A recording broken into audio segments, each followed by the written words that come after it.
Hi everyone. In this episode, I get the opportunity to chat to Eva Kurilova. I'm pretty sure it's pronounced Kurilova and not curry lover, but I forgot to check with her on that. She's a freelance writer. Many of you may recognise her from Twitter, where her tweets are always sharp and to the point. I've been following her for a while. When I saw her Twitter account get suspended, I knew I had to talk to her about what's going on in our culture right now.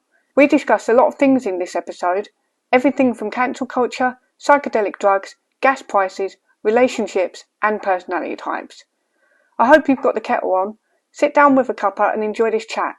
I'd like to think of these conversations as how I would have them if I was in a pub with a mate. Enjoy it and please don't forget to like and subscribe this video. It's what everyone does apparently. Thanks!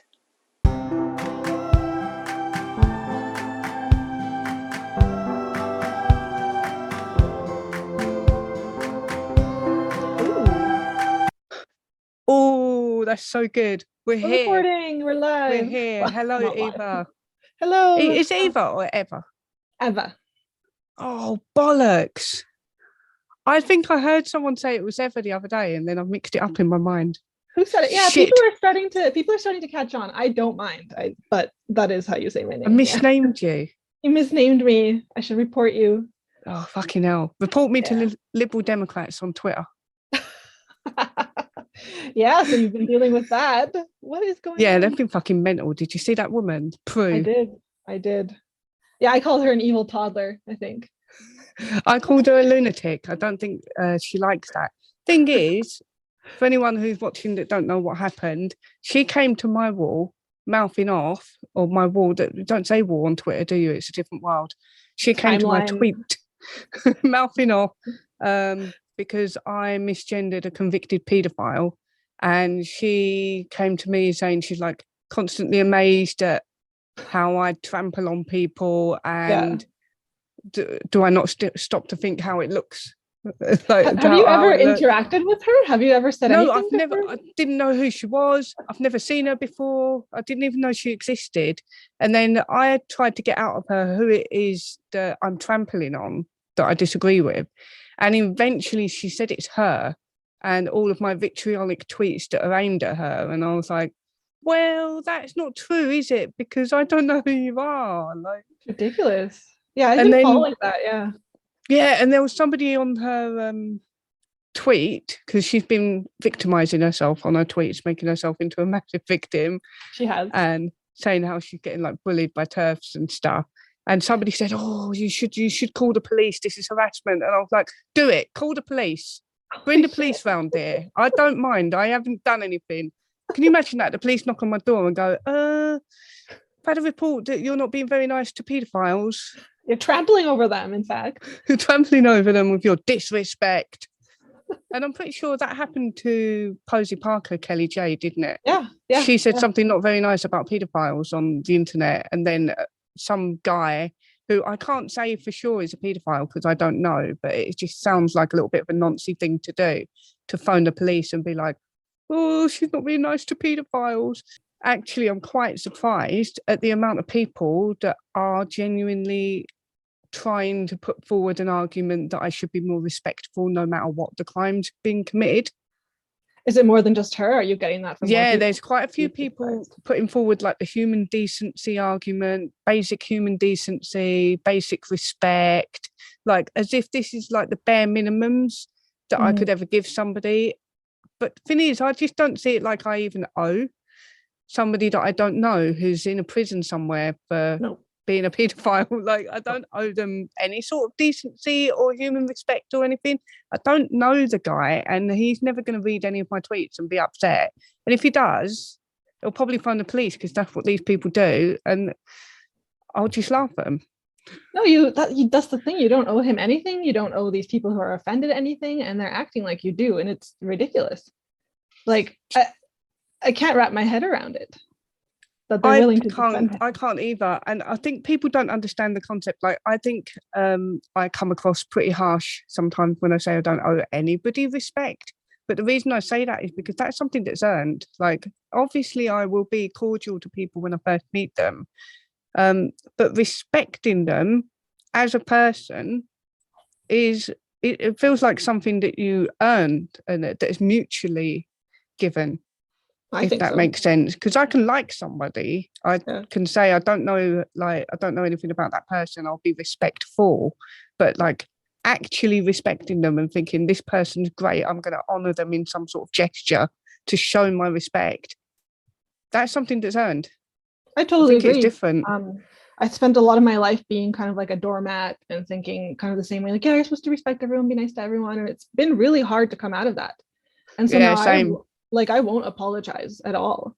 I think people who get mad that you don't just like give respect to everyone, I think they're quite insecure, because I can hear you talking about that and I'm not offended because I know that, hey, I could earn respect, you know, I could like earn people's respect. But when people hear that, I just feel it comes from a place of insecurity that they get really sad that you won't just respect them right away. But why should I just give somebody I do think there's a difference between being respectful and showing displays of respect, like this person's really great and I'm going to respect them because they're honorable or whatever. I think what I mean is there's difference between politeness and respect. Does that make sense? You can be polite to people that you don't respect. Yeah, and just basic human decency, just interacting with people on the street or acquaintances. Of course, you owe them like a level of, if they haven't done anything, if they're not a convicted pedophile, sure, I'm very decent to people, but I wouldn't say like, oh, I respect every person I meet. Like that should be reserved. Yeah, I think so. Totally agree. And back to what you said about like you've spent your whole life, like I'm the same way. I've spent my whole life being too giving. Do you know what it is? I've spent I shouldn't say a lot of my life, my whole life, thinking that everybody else is better than me for some reason or another. So everybody else is cleverer than me because, you know, I just fucked about in school and I got one of every grade in GCSEs, in my GCSEs when I left secondary school. Just got an A, B, C, D, E and F. So like, I don't know what to do with that. And I don't know, I just assumed everyone's cleverer than me and everyone's better than me, everyone else is braver or more courageous than me, everyone else is like more interesting or funny than I am. So I've always put myself below other people because other people have got something that they're better than me in. And then that's created a situation where because I'm below everybody, I've lacked the boundaries to stick up for myself in certain situations. So I've always given everybody else more respect than they deserve and more of myself than they deserve, and more kindness and more generosity and more benefits of a doubt. And in the past, I've turned my blind eye to bad behavior with friends and shit like that, because I just think, well, you know, maybe I am being a bit out of order, or maybe I am in the wrong, or maybe, you know, maybe I'm the one that's not being fair. But over the years, like, especially with this trans thing, I've really had to learn to adapt to other parts of my personality that were not nurtured or developed. You know, like I'm going to the gym and building up muscle. I feel like that's what this is, but mentally, like in personality and character. There's bits of my personality I'm having to develop that I never wanted to pull out and use because it scared me. Yeah, I feel the exact same way. That's how I was my entire life. I was bending over backwards for people. I was, even if they hurt me, I was just giving them so much kindness. And of course, I still want to hang on to just being a kind person, but that's not even being a kind person. That's just devaluing yourself. That's just not having enough confidence, like you said, and not having boundaries. And I was always like that. I feel the same way too. I've been trying to be more active, and I feel like it's like making your brain fit to like be more confident and to you know, put your needs out there. And it's not a bad thing. No. I think, because I said on Twitter recently about personality types, and I think the people that are targeted for the worst cancellations or the worst mobbing, they are more agreeable. I think you do get some disagreeable people. Like I think Kelly J. Keane, Posa Parker, can be disagreeable, but I don't know if she's naturally a disagreeable person or if she's just learned to stick up for herself more. She might have always been like that. Some people are. Some people just can cope. She seems naturally fiery, but I wouldn't be surprised if that is something she's just built up over time. I didn't properly meet her in Brighton. I just sort of saw her nearby and I didn't say hello. I didn't have a chance because I was chatting to everybody else. Yeah, but how was that? Giving out stickers. Yeah. How was it? It was brilliant. I absolutely loved it. like that's a weird thing to say about that sort of event, isn't it? It was brilliant. It was great. The mobs were great. The smoke bombs were awesome. I loved it. Yeah. Well, to be honest, the smoke bombs pissed me off because I've got asthma and hay fever, and I was like, guys, that's not very nice of you. Yeah, but that sucks. I don't know. I had said it on my YouTube video the other day that like the actual trans rights activists didn't really bother me too much. They were noisy, and I didn't appreciate that because I am actually deaf, and so it was very difficult for me to hear everything. So I was trying to get as close as I could to the phone and just focus on hearing the speakers and not listen to what they're saying. Mm-hmm. They weren't saying anything interesting anyway, the trans rights activists. They never do. Saying the same thing. No, same thing over and over again. And but it did worry me afterwards when there was those pictures of that guy with the bag of knives and things like that. That was terrifying. He got arrested, and that brought me back down to reality, into realizing that just because these people don't look or sound scary doesn't mean they're not dangerous. Does that make sense? Yeah. So that taught me a lesson, really, not to be like, haha, they're so sad and pathetic. Really, they can be dangerous if they want to be. So it's hard to remember that sometimes, especially when you spend a lot of time just like blocking them on Twitter, but you can't block them in real life if they're there. Yeah, that's a really good point. I'm heading to Toronto at the end of October to do a protest, which Toronto is insane. Like when Megan Murphy did a talk there in, what was it, 2019, 2020, a massive mob showed up. Like they were like, because she was talking at the library, I believe, and there was hundreds of people, and it was like scary, and they ended up having to like move her out of the back of the building because they were actually scared of this mob. So oh my god, do they even know what they're protesting though? No. That's the thing, because I don't think they knew when we were don't. Not at all. I had a friend, he's not a TRA by any means, but when that was happening, I was so proud of her, and I was telling my friend, I really like Megan Murphy, you know. And he was like, what do you like about her, that she doesn't let trans use bathrooms? And I was like, oh my God, like, can you please just watch? I sent him a video, you know, like that's not what she's saying. Like, it's so sad. They have no idea. No, they don't want to know. I thought that was the point of shouting over us actually in Brighton, because if you shout over us, then they don't have to listen to us, because if they listen to us, they might feel bad. Exactly. Yeah, they don't like bad feelings. No. And you might actually change people's minds, and you can't have that because you sound so reasonable and rational, and you sound so nice, but that's just, fascism. That's how you hide being a fascist. You sound reasonable. So I've had that before. People say that about my artwork. So I make my artwork look nice. I apparently draw people in, no pun intended, draw people in with a nice image, but inside there's a message that makes you agree with transphobia without you knowing it. So I'm tricking people with my artwork. Because they don't have brains of their own. They can't think about it. No. When I got cancelled, some people actually apologized and for liking my artwork, like publicly apologized, and said that they didn't realize it was transphobic and that they got tricked by me. Oh my God. They got duped into it. That reminds me of when J.K. Rowling released her essay, and I saw tweets that were like, well, this sounds pretty reasonable, but I know that it's really transphobic. I know it's evil, so please explain to me why it's so bad. Like, well, maybe if it sounds reasonable to you, that's a sign that you should think about this. Like, maybe it is.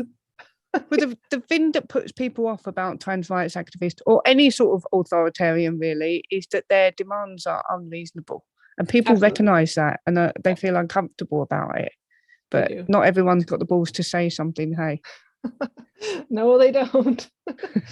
Just a few really dumb people who can't shut up. Again, I think that comes down to personality types. I think the people that are agreeable, the people that have spent a lot of their time overextending kindness to other people and being generous and all of those things sort of like value kindness, are having it weaponized against them with the whole be kind thing. But I think the people that are weaponizing it and the people that are the worst bullies in this, they're like sharks. They can sniff you out like predators. Absolutely. If that makes sense. They can smell it, like they can smell the blood. So they can smell people with any sort of like I wouldn't say vulnerability because I don't think it's a vulnerable trait, is it? I think it's quite a good thing to be nice and all this stuff. Absolutely. So, but I think they can smell it and they recognise that they can weaponize it against you. So if it is your strength, it can be turned into your weakness. Yeah, it can. And I think that's the reason why, like, a lot of people say that in this debate, the women get it worse. The women get more canceled. And it's true because we're fighting men who are very mad that we won't accept them.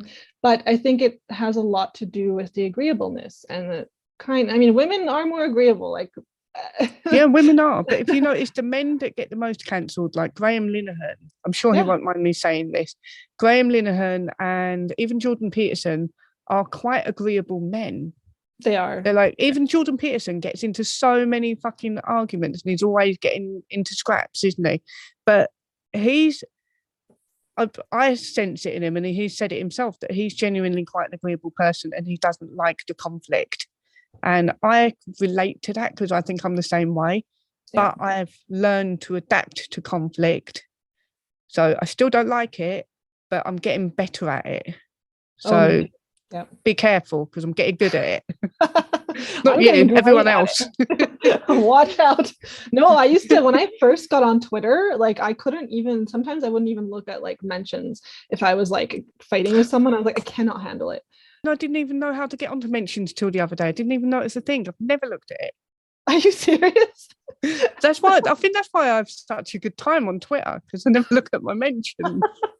Oh my god, that's hilarious. Yeah, because it's on my phone, so and I have to swipe it to see it, and sometimes it swipes onto it and I go, what's that? And I just swipe back. So have you just it's not the thing I'm looking at.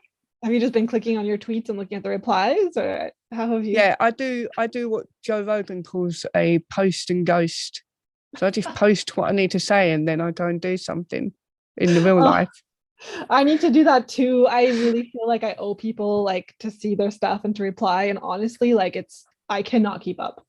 I just think can't. About like once or twice a week, I put in like an hour or two. And that's not like, it's not like I schedule it in the diary or anything. It just happens naturally. But if it happened more than twice a week or twice in 1 week, then I'm a bit like, hold up, bird. You need to step back. You know, I can't do this every day. I can't do more than, I can't sit there for an hour straight on Twitter. I look at things in between things I'm doing in real life. I have a quick look and then I go, oh, kettle's done. Put that down, get my cup of tea or whatever. People are going to think all I do is drink tea. That is partly true. But I think that's all you do. So yeah, pretty much. What my Twitter bio says. Twitter can get overwhelming. I always have so many messages waiting, and it can be too much. That's why I disappeared for a while before, but now I'm back, and I almost got suspended the other day. So yeah, what happened with that? Tell us. I was going to say tell me, but I realised there's an audience to be an audience. Going to be, yeah. Well, I put the Gays Against Groomers banner as my Twitter banner because they had released their members page, and I was on there, and I was all happy to be on there. Like it was really cool. So I put that on there, and I thought that's totally fine. So many people use it. The actual Gays Against Groomers account uses that banner. And a couple hours later, I put my phone away. I was trying to get some work done, and it starts buzzing. Everyone's messaging me, like sending me a screenshot of my account all messed up. It said I had violated Twitter's media policy, and so every single one of my tweets was replaced by that message. What? Yeah, people were really freaking out because every tweet, like people who had been interacting with me, they came back and they saw that it was like, my account has violated the Twitter media policy. And so the thing is, I wasn't like suspended. They just wanted me to log in, delete the banner, and that. But then I couldn't get back in because I had to verify my email, and every single code they sent it said it was expired automatically. So then I locked out of the attempts I had to try that. So I was getting really pissed off because I was Googling, and this is apparently a glitch that people have just totally lost their account over. They can never get back in. So I was like, so then I went to bed, and then the next morning I tried again, every single code was expired. So finally I was trying to send messages, but it's all automated. I couldn't reach a human, but I just kept sending email after email after email with like screenshots of what was happening. And finally I was let back in. So that's crazy though, because I saw you were gone and I was like, no, my friend is gone. And then I messaged you on Facebook. I think it was on Facebook. I messaged you just before I went to bed, and I was like, "This is bullshit. Let's do a talk." Yeah, a lot of people were sending me messages, and I was really happy Good. for the support. And I would have just had a new account, but I was just like, man, because it wasn't a real suspension, but a glitch. I was so frustrated. But I was let back on, and I gained like 3,000 followers in like a day. Yeah, I saw that. I I checked your followers because we were so close to being the same amount. And I was like, yes, I'm going to get the same as ever. And then you went like 1 million followers above me. And I was like, fuck's sake, I'm nowhere near you now. Not that it's a competition. Not a competition. No, it totally backfired. So many people said they had seen that they tried to censor me. So they were curious. I'm going to follow you because they're trying to censor you. I found out who did it. It was this annoying guy that I had been leaving just on mute because he didn't seem dangerous at all. He just seemed like an annoying, beardy woke bro, one of those types, right? No. Someone sent me a screenshot. He was gloating. He was like, oh yeah, I got rid of this chick who calls herself Canada's top lesbian.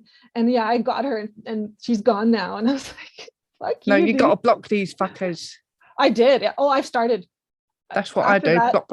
Block. I went through, I blocked all the major ones. I go on. If somebody's like really shit talking me, really annoying me, I click on not only the post that annoys me, I go for all the people that liked it and I block all of them. But sometimes if I've got an extra bit of time, like if it's a Sunday evening or something, I will go through all of the mutual followers of all the people that liked it, block them, and block. My block list is enormous. I block all of, and then I block the person that pissed me off, and anyone else who's like openly sort of like supporting them, I'll go through their posts and their likes, and I'll block all of them as well. I've only done that a few times because it gives you a bit of a handache after a while from doing this. I've started. Yeah, I used to be pretty liberal with just muting everyone that pissed me off, like even followers. I was just like, let's mute you. I am a blocking fascist. I block everyone. I've been doing it for years. But do you know what it is? I just learned that there are some people that watch you just so that they can report you straight away. That's what happened with they me just and sit my there banner. reporting you. Yeah, my banner was up for literally like 2 hours tops. And then the thing is, the media policy says you can't put up anything that's like overly sexual or graphically violent. And like, there's so much porn on Twitter. There is, yeah. And the banner, like, it just says gays against groomers. Like in the background, there's these kind of sexualized images, but not worse than what people have. Like, I didn't even notice. Like, I was talking to someone, and she was like, "Oh, I'll just make one without the images." I was like, I think it was the word groomers that probably got me. Yeah, I think it was, because you're not allowed to say that anymore. It's a slur.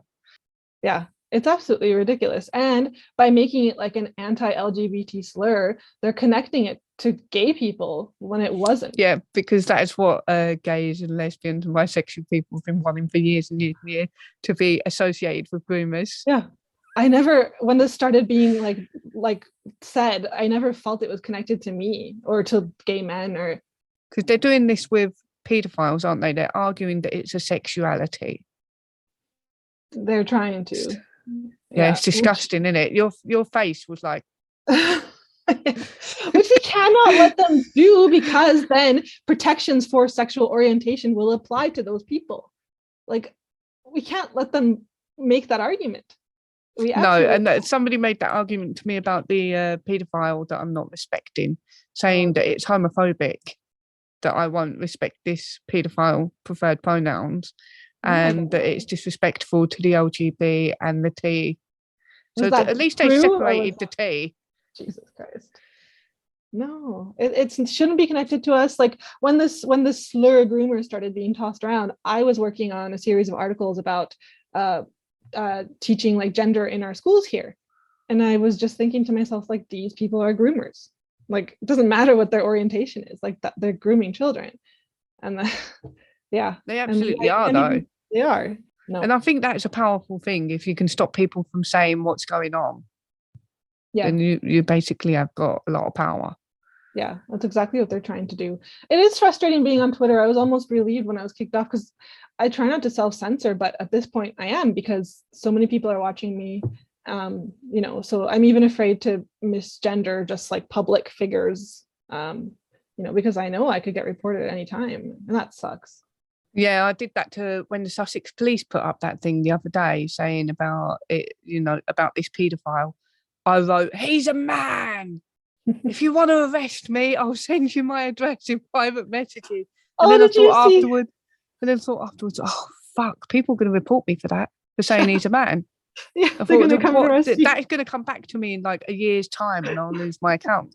They don't report you on the day; they wait until until something good happens to you. You're like, woohoo! I've won the lottery or something, or woohoo! I've got my book published, and then they go, ha ha, get her, and then They're they take always you down. watching us. Then Yeah, yeah. They're just such children. It's ridiculous. Like I don't report anyone. I really do. don't. You've said that. I told you I'm an internet fascist. No, I'm not really. Hey. I report the pornography. I tell you why, because Yes. I never saw any porn on Twitter until I clicked on the trans hashtag. And I only clicked on the trans hashtag because I wanted to know what the trans rights activists were saying. But it's all porn. It is. It's just, I've learned my lesson not to it's click disgusting. on those hashtags. Yeah. I'm not trying to sex shame anybody, but it is disgusting. It's not what I wanted to see. So I reported it. I reported it out of anger, really, because you're violating my eyes and my brain. I never asked to see that. I'm being serious. Work? I never asked. I never said, yes, I want to see some man with tits wanking off. That's not my thing. Yeah. Nobody asked me. Nobody said, is this what you want to see? And I wonder about how many younger people, like teenagers, go on Twitter and click on the trans hashtag because they want to support trans, and that's all they're seeing. Yeah, I know. I really hate that there's like younger people on there. I mean, technically you're supposed to log in with your birthday, but whatever, like kids get around that, no problem. No, kids do. There's sometimes I'll answer back to somebody and then I'll look through their profile and I'll realize very quickly that I'm talking to a teenager, so I just block them because I just don't feel I don't want to talk to children. That's not what I'm there for. No. But then the horrible thing is sometimes I think I'm talking to like a teenager or a child and I go to their profile and they're like 30. Yeah. Do you know who that is? The My Chemical Romance fans are like that, aren't they? They came for me a little while ago. Oh my God, they were so vicious. One of them said I had a fat head, and I was like, that is not true. I have an extraordinarily small head, actually. Like I have to wear children's hats. It's not even accurate. We need to get better insults, honestly. Sometimes I'm just so bored about the things they're saying. The Raging Shit Goblin. Did you see that one? Yes, that one blocked me. That's been my absolute favourite. I think that's a hit, Quite a few people bought that on a mug. I even got it on a mug for myself. That was a really cute picture. I liked it. Well, I'm going to go, I blocked the person, but I'm going to go back on his profile later to see if he's upset that I'm making money off of what he called me. The one who said that? Just want to see if he's upset about it. That's all. Yeah. God, I hope so. I hope so. I hope he gets really wound up and he's like, no, that's my thing. I called her a raging shit goblin. She shouldn't be able to make money. Like, hey, I drew the picture. You inspired me. Exactly. He's your muse. Yeah. Thanks, dude.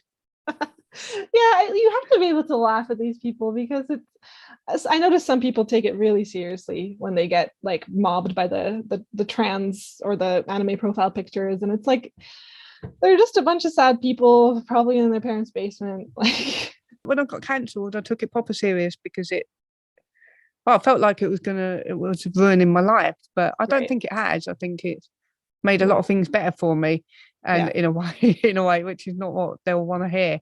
But now that I'm getting more distance and time from it and, healing or whatever it is, I don't want to sound like a hippie, but time does make it a little bit better because you get perspective and other things start to happen in your life. And I'm starting to laugh at it a little bit. Yeah, I'm starting to laugh at some of the things that happened to me because it's just fucking ridiculous. Yeah, that's good because it must have not been easy. No, it won't. How did that start? Because you started making like the portraits, or no, it started before then. It started with actually the people that cancelled us used to be our friends, and we stopped being friends with them. They were actually on the festival music scene with us, some of them musicians, and we stopped being friends with them because you know how like when you're friends with people and they just start being shitty. and you don't see them as much anymore, and then they're just being shitty to you. And me and Dude both are people that lacked boundaries a little bit and didn't really teach people how to treat us, if that's a good way to put it. So we put up with a lot of shit from these people, especially some of them because they were in his band years ago. So we put up with a lot of shit, and then we stopped talking to them. We stopped being friends with them. And I thought we could get away with just, instead of saying we're not friends with you anymore, I thought we could get away with just quietly letting our lives drift apart, because it was doing that anyway. But we didn't get away with it. So one of the people who identifies as trans told everyone that I beat them up at one of the festivals. And loads of insane lunatics, I don't think they believe it. I think they know it's a lie, went with it. And that was the first time I got cancelled. And I lost my income over that. Nobody wanted anything to do with me because I beat this person up. And nobody even spoke to us about it. Doozer found out after the festival from somebody else who told him not to tell me because they don't want to cause trouble. And I was like, but this is a really serious accusation, because there were people at the festival, I didn't know about it, but there was a group of men, like 50-year-old men at the festival, looking for me to hunt me down, to have a word with me, teach me a lesson to what I'd done to this other person. Oh my God. I didn't even do. So it's been a scary situation. That was the first time I got cancelled. Sorry, I got a little bit heated about it. I'm obviously not I'm not that chilled about it anymore. Like, you know. That's awful. That's awful. So that was the first time I got cancelled. Then 1 year to the day, exactly. And I think they know what they're doing. 1 year to the day, we got cancelled on the internet by the same group of people. They coordinated between them between 4, maybe 10 people to write statuses about me at the same time on the day. So about 1 o'clock in the afternoon, telling everybody to stay away from me, that I'm a snake, that I've been in this festival scene and nobody knew that I'm this transphobe and I'm bigger.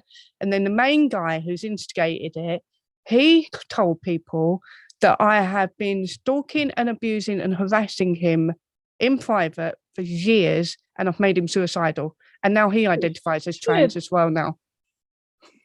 That's insane. And then that was the killer one. Yeah. That was the one that, you know, and that those statuses and that Facebook pylons, that didn't just happen once for one day. That went on for about 9 months. Every day, people posting shit about me, people sending me abuse, people having a go at me for apparently beating this person up, beating that person up. Apparently I'm violent, I'm manipulative, I've got anger issues.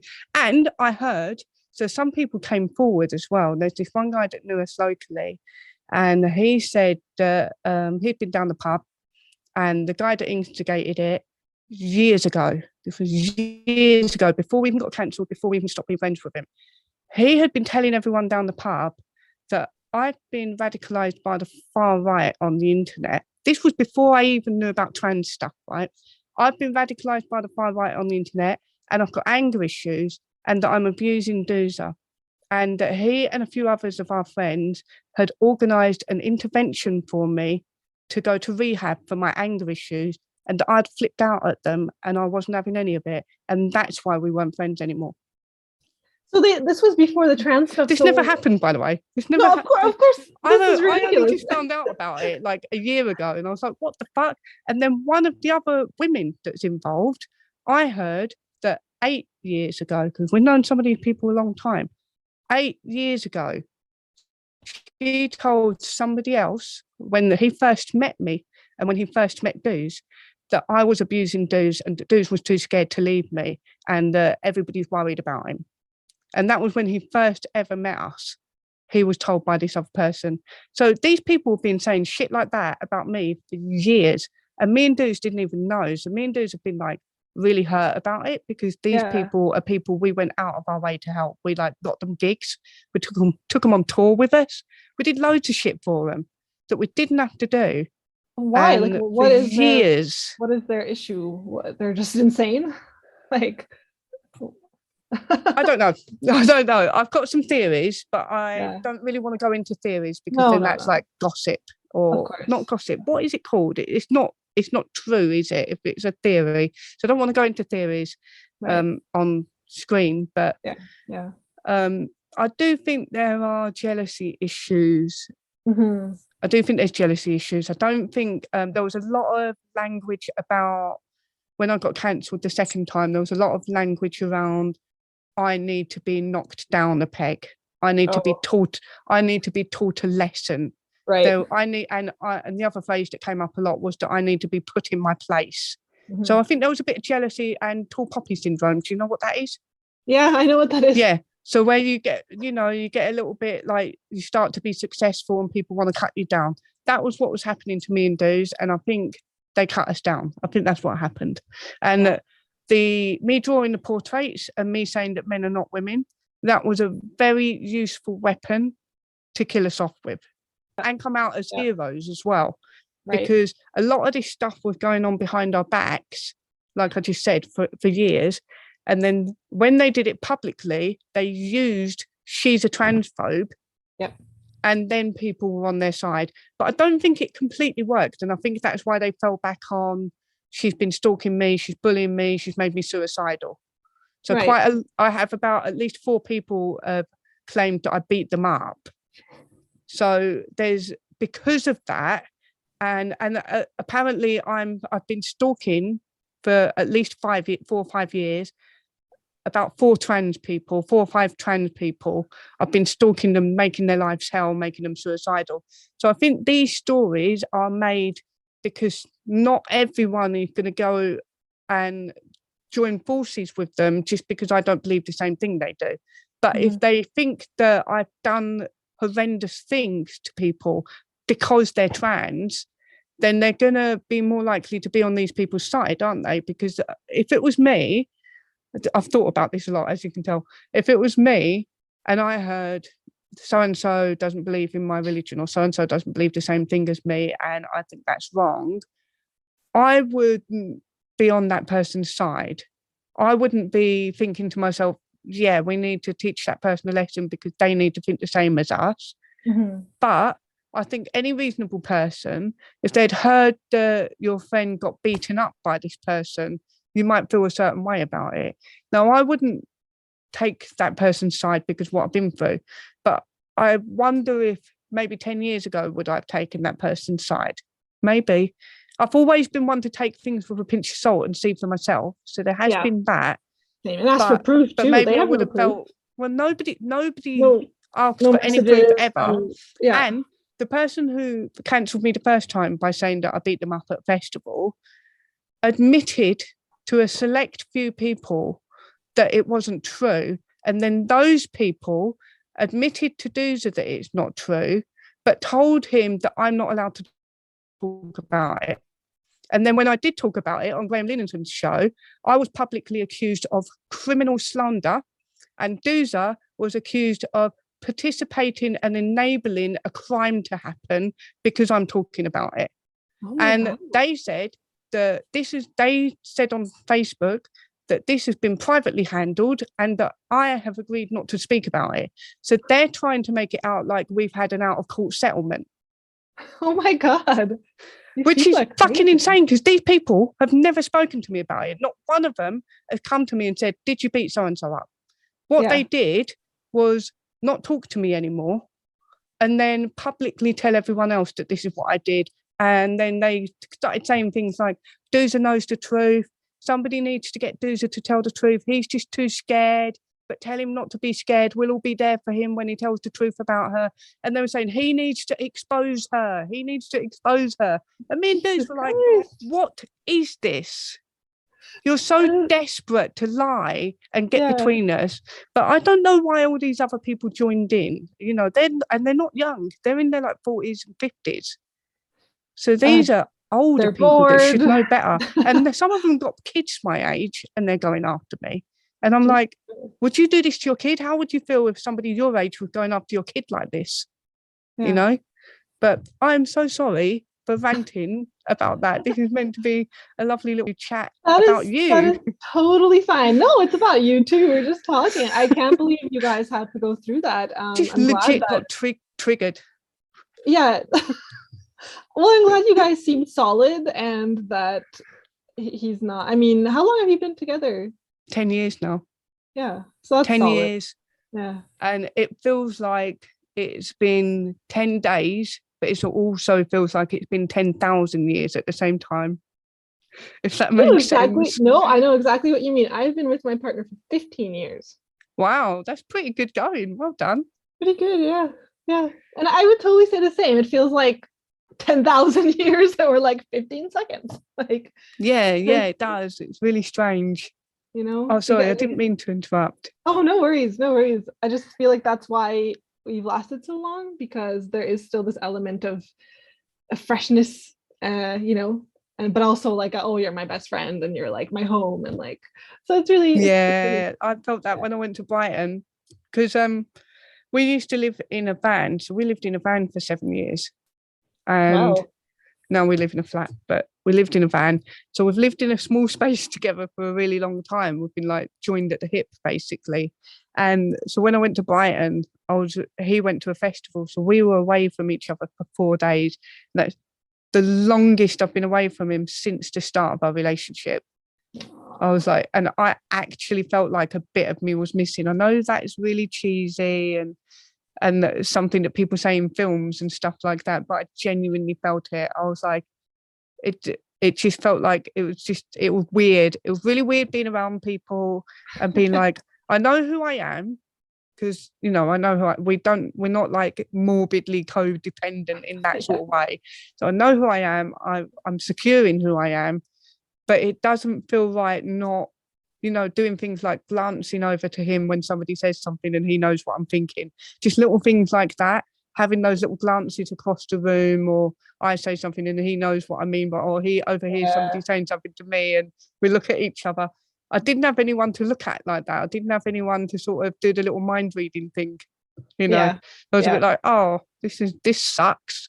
I mean, I had a great time though, because I had really bad hay fever and someone gave me some Benadryl Plus, and I took the Benadryl Plus and then I drank 5 pints, and I didn't know that you're not supposed to drink with it.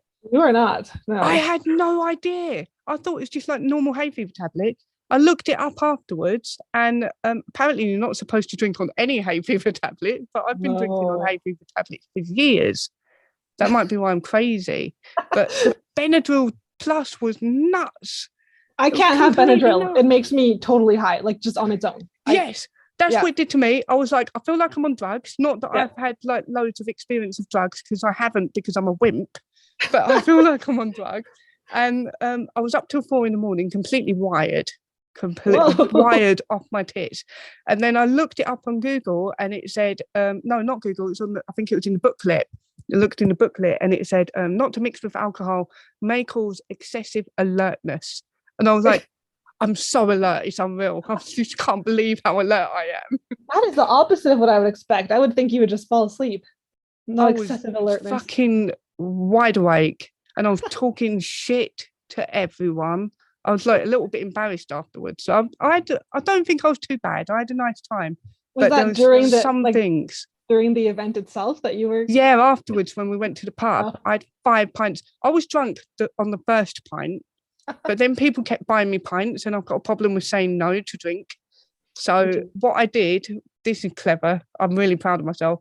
When I realised I was getting to the point of, if I go past this pint, we could be in trouble. Like, I could be saying all sorts of shit to people and doing God knows what. But I felt like I could get that crazy. So what I did was I bought myself a pint and I didn't drink it. And I carried it around for 2 hours. I'm holding it like this because it was like a bottle. It wasn't a pint, it was a bottle. I was carrying it around for 2 hours. Every time somebody offered me a drink, I went, no thanks, I've got one. Got one. That's a really good idea. And everybody else was so drunk, they didn't notice that I wasn't drinking my drink. I'm going to use that. That was like a £4 well spent. £4 to stop me from making a dickhead out of myself. Pretty Very good. Smart. Yeah, you're all grown up. That's how you know you've matured. Yeah. Yes. You can handle your drink and you can handle yourself. And yes, because if it was 10 years ago when Duza first met me, I was not that girl. No way. When Duza first met me, I used to do things like, I used to drink a bottle of wine before I go out, like rosé.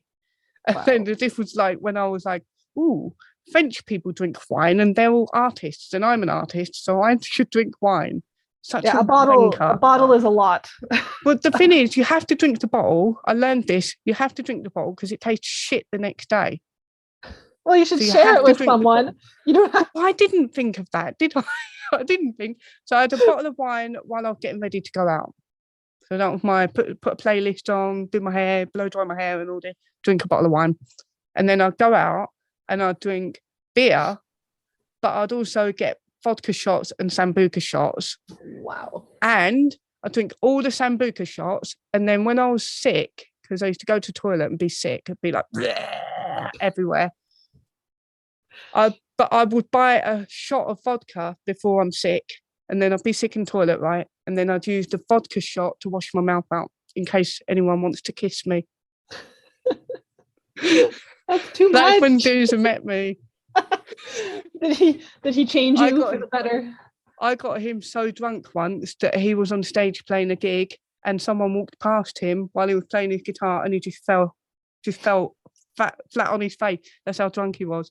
I was like, oh no, I've gone too far. You're a bad influence. I was a beast. You're a terrible influence. I was an insane Essex girl. My partner was a terrible influence on me too. Really? I ended up doing like a lot of drugs. like psychedelics, not like hard drugs. But no. I spent my early 20s like doing quite a lot of acid and MDMA, and I think it messed with my brain a little. So by my mid 20s, I had cut that out because I noticed it wasn't so good for me. It was fun. Well, I haven't tried acid because I'm scared. I don't trust myself on it because I have a lot of anxiety anyway, and I don't like the lack of control. I would recommend it. I don't like it, but I tell you what I do like. I like doing mushrooms. I had a terrible experience once. How can you do acid but not mushrooms? Mushrooms is like, no, it's like marshmallows compared to acid. Well, my problem is that I did 5 grams. Ooh. At once. Well, that'll do it. So 5 grams is a lot, right? Is it like 5 grams is like the hero's dose? Like you're not supposed to do like 5 grams. I never measured it. I've eaten it out of a jar before. Really? Eating it. I'm right. Okay. I was at a festival. I was like 19, and I was singing the Blind Melon song with my friends. You know Blind Melon? No. Oh, I used to love them. I was singing one of their songs at a festival, and then these German girls heard us singing the song and said they absolutely love Blind Melon. They were like mega fans. And do we want some mushrooms? And I was like, fuck yes, give us some mushrooms. And they gave us this like marmalade jar with mushrooms in it that they brought the mushrooms over in the marmalade jar. And we didn't have anything to eat it with. So we were eating the marmalade mushrooms out of the jar and we ate the whole jar.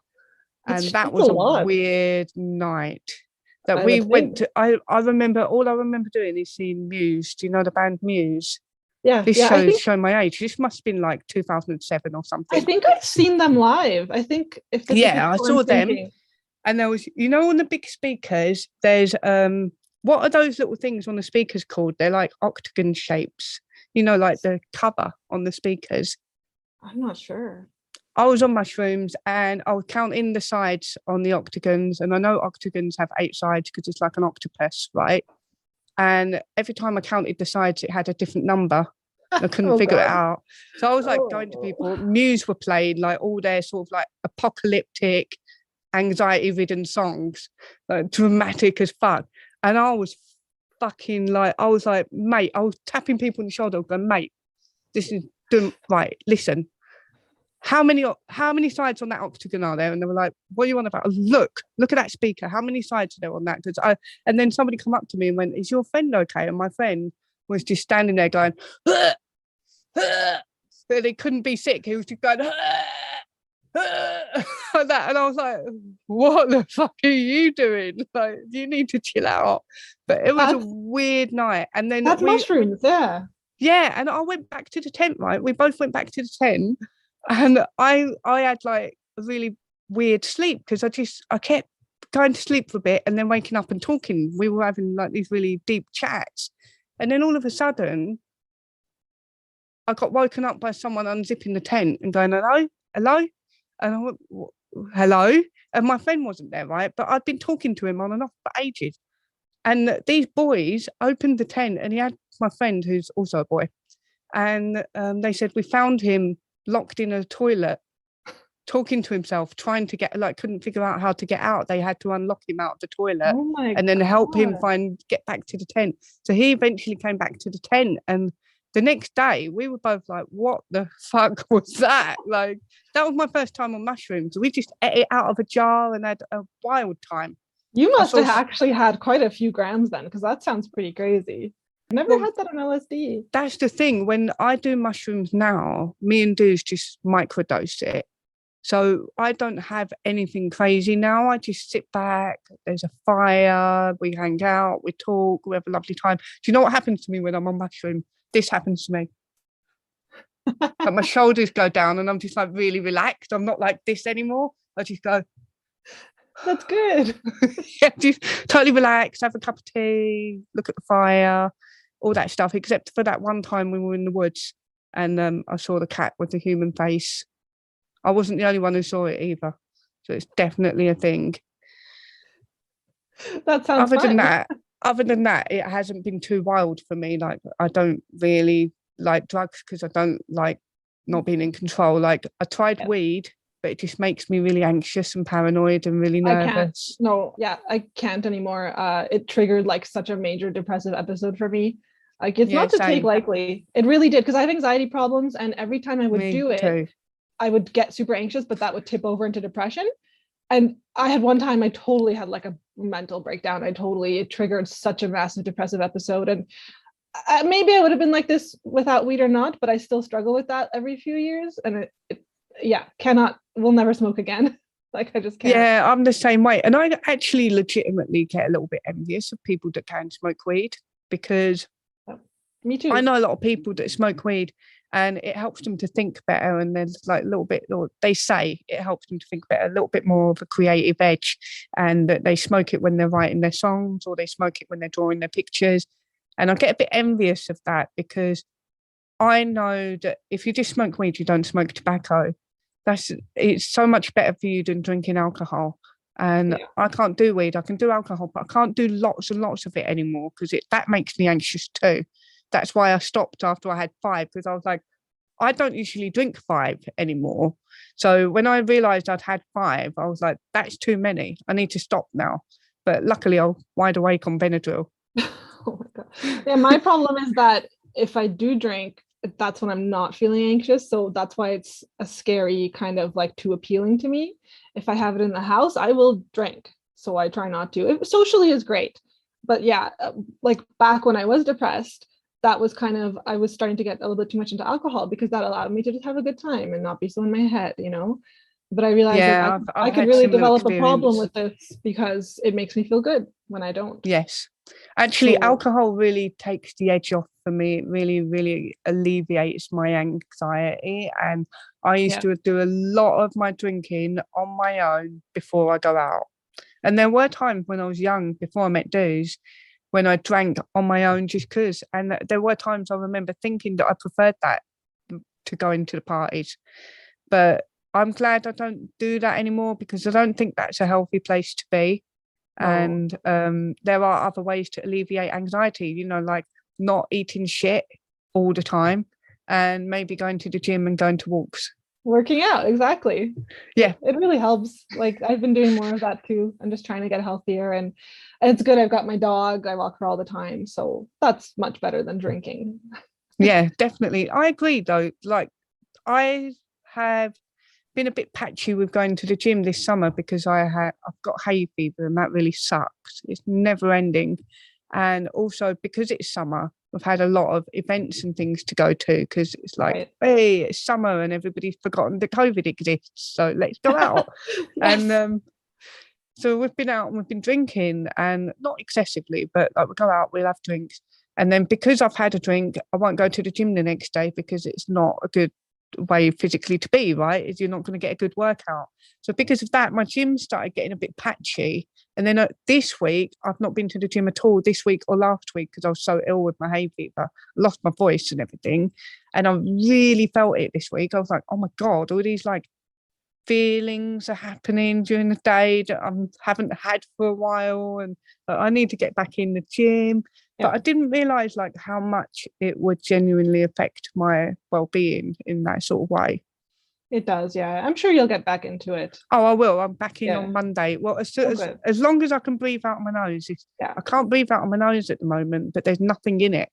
So, and you know, sometimes you need to give yourself a break. Like sometimes if you're getting sick and stuff, that's just your body's way of telling you should probably rest. Like, yeah, my personal trainer said that. My personal trainer said to come in to do some light cardio, but don't do the weight training unless I'm feeling 100%. And I was like, every day I'm waking up like, come on, feel 100%, come on. But I'm not 100%. I don't know. It's hay fever, it's shit. Yeah. I hope you feel better. Thanks. I do feel all right. It's like better than I did last week, but it just goes on for a long time for me. Oh, do you ever get it? This is the first summer where I've been just totally good. Usually that is a good thing. No. Well, now it's drawing to a close, which is sad. I'm gonna miss it. It was a really, really nice summer. Spent lots of time outside camping and stuff. So you've had a good summer. Oh yeah. I think we did our talk with Benjamin near the beginning, right? Yeah, that feels like it was like a week ago, but I also 5 months ago. So much has happened. Yeah, it's ridiculous. Yeah, but he hasn't got in trouble lately, has he? He's been pretty good since the last time he got in trouble. He's been pretty quiet. Yeah, he's trying not to. Yeah, he has. Been on best behaviour. I've been rocking the boat a little bit, you know. Have you? We should get him in trouble. We should go on Twitter and get him in trouble. Yeah, we should make him compliment us. Oh my God, yes. People hate that.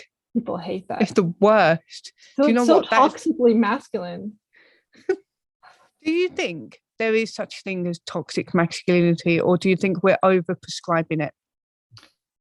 The way I view it, I really don't like the term. Like, there's masculinity and whatever. It comes down to individuals. I think there are very toxic men, and there are maybe more traits common to toxic men, perhaps. And in my mind, that is toxic masculinity, like a freaking like psychopath. In the same way you could say toxic femininity is like a very toxic woman. So I don't really buy into that. What do you think? I bought into it probably around about 2017 when the Me Too thing and toxic masculinity really came in at that time, didn't it? So I bought into it and I was like, yeah, you know, we need to sort of teach boys not to be bastards and all of this. We need to share those memes on Facebook. And I bought into a lot of stuff that I don't think I believe anymore. Like, I don't think I believe in toxic masculinity, because if you believe in toxic masculinity, you have to believe in toxic femininity. Why not just say there are people that have toxic personality traits? Exactly. That's what I think. Yeah, but then you're not really allowed to talk about toxic femininity or even toxic women for the. No, we're getting dangerously close to a place in society where women can do no wrong. And I'm not talking just about feminists. I'm talking about like a lot of people believe this, and a lot of people, like the Amber Heard thing. People are going to hate me for saying this, but a lot of people just stood by her even when she got proved to be lying. Are we going there? I would have thought, like, even if you want to stick up for domestic violence victims, lying on this grand of a scale would be something to make you step back a little bit and wonder if you should be supporting her, because there are other people, or other women I should say, that would be better suited for being an example of a woman that's been abused in domestic violence, that has been also let down by the system. Yeah, I agree. She's not the one. No, the people just defending her just because she's a woman and he's a man, which people will say that's not why they were doing it, but that is why they were doing it. I don't care if people looked into the case and came away with a different opinion than I did. That's fine. But some people literally just took one look at it, said there's a man, there's a woman, she's quite younger. Yeah. That's it. She must be the one who's being abused. She's totally innocent. And I don't agree with that. Yeah, I Right. don't agree with it either. And I found her really disturbing to watch and listen Yes. to, because Yeah. it reminded me of women in my life that have been like that. Oh, And absolutely. Me too. I'm not saying he's like an angel, because Not at obviously all. Johnny Depp is a very strange individual. Anyone who's been famous since they were like 20 Yep. for their whole lives, worth, what was he worth? $800 million. Who bought an island. He shot Hunter S. Thompson's ashes out of a 150-foot cannon that costed $3 million. This ain't a normal guy. You know, you're so I'm not saying that he never did anything wrong. But what I am saying is she's not in the right. No. I'm just saying she lied. She lied. Absolutely. And he had some very concerning text messages. None of that means he abused her, but let's say yes. Oh, the text messages were there's some disturbing horrific. shit. Yes. He sent those text messages to his friend. As far as I'm aware, if they're the text messages, I can't remember what they said, but it was pretty disgusting shit. Yes. Really Someone who's going through what he's going through, like, I liken it to when I got cancelled, when I got accused of beating that person up, right? Who is female, by the way. So I know women lie about this sort of thing. I just know they do. Some of the things he said sound like he was really venting to a friend. And I've never said anything like that to my friends when I got cancelled. Not that I had any friends left after I got cancelled, but, you know, the ones that are in my personal life that had nothing to do with the music scene. I never said anything like that to them. But I did say things when I was venting that if that got shared publicly, that would be weaponized against me. Oh, absolutely. Does that make sense? Like, yes, I would say things like, I'll say it now because it's in context of this conversation, but I said things like, this person said I beat them up. I should have beat them up, because it's not worth going through what I'm going through and not having beat somebody up, you know? But that look how violent you are. That doesn't mean that I will beat somebody up. Yeah. But that would, if we went to court or something, that would very much, if those texts were shown, and that very much be used against me as proof that maybe I did beat somebody up. Yeah, exactly. Which I didn't, by the way. But I totally understand. I've dealt with women can be very abusive, and one time I made a tweet to that effect. It wasn't even a tweet; it was a reply to someone that it's blowing my mind that people can't seem to understand that women can be abusive. And people got so mad at me. Like, I wasn't even saying I think she's an abuser or like she's totally in the wrong. All I said was women can be abusive, and people are acting like they can't. And people kind of just kept coming and piling on, and they were like, they know me, and they were giving me statistics about like male violence, and like as if I'm not day in and day out talking about this, mostly in the gender debate, about the need for single sex spaces because of male violence. So it's like, you don't need to tell me that. But yes, women can be abusive, and I've dealt with that a lot. And I also, in response, have vented and said things that then maybe would make me look pretty bad, but I've never abused anyone. Same. That's why we have a similar perspective on it. Like, I listen to a lot of their recorded conversations. I don't know why I was doing it myself. It triggered me like crazy. But I was on like, Amber Heard's side initially. I was kind of in the middle because I didn't look into it. I was a massive Johnny Depp fan, and I was really disappointed to hear this. And in my head, I thought, well, he's not your standard guy. So I could see, you know, maybe someone like him would be like that. And obviously I was in with the toxic masculinity and all of this. I was in that mindset. And, you know, that was really unfortunate timing for Johnny Depp in society to be going through something like that. But when I heard those tapes, I heard other women in my life that had spoken to me like that. Me too. Like not throwing her under the bus, but my mum, for example. I'm not throwing her under the bus on it. I'm just saying that that's how I was treated.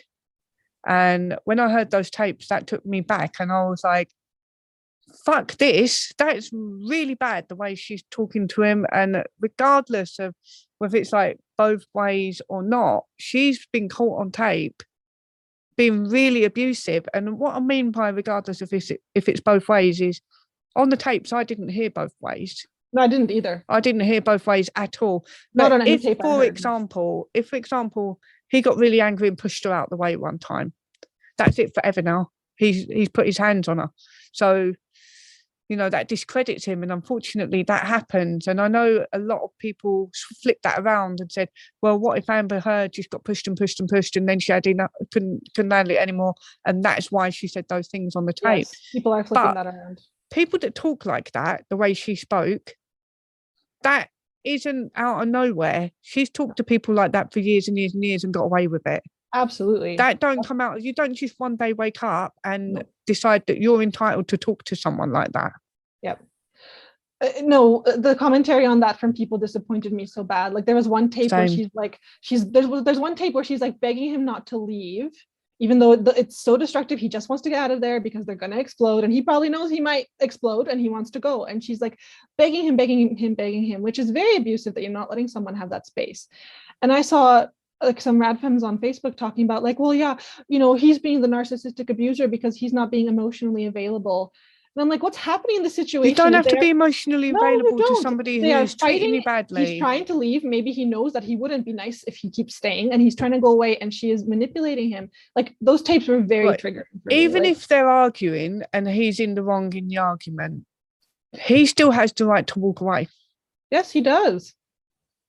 But some people claim that that's abuse, because you're giving them silent treatment, you're walking away, they can't communicate with you. Well, but if there's communication, is a two-way street. You both have to be willing participants, and if one of you doesn't want to communicate and walks away, there's nothing the other person can do about it. You cannot force that person to talk to you. No. And that is something I've had to work on in myself when me and my partner are fighting, because I want to just talk it out.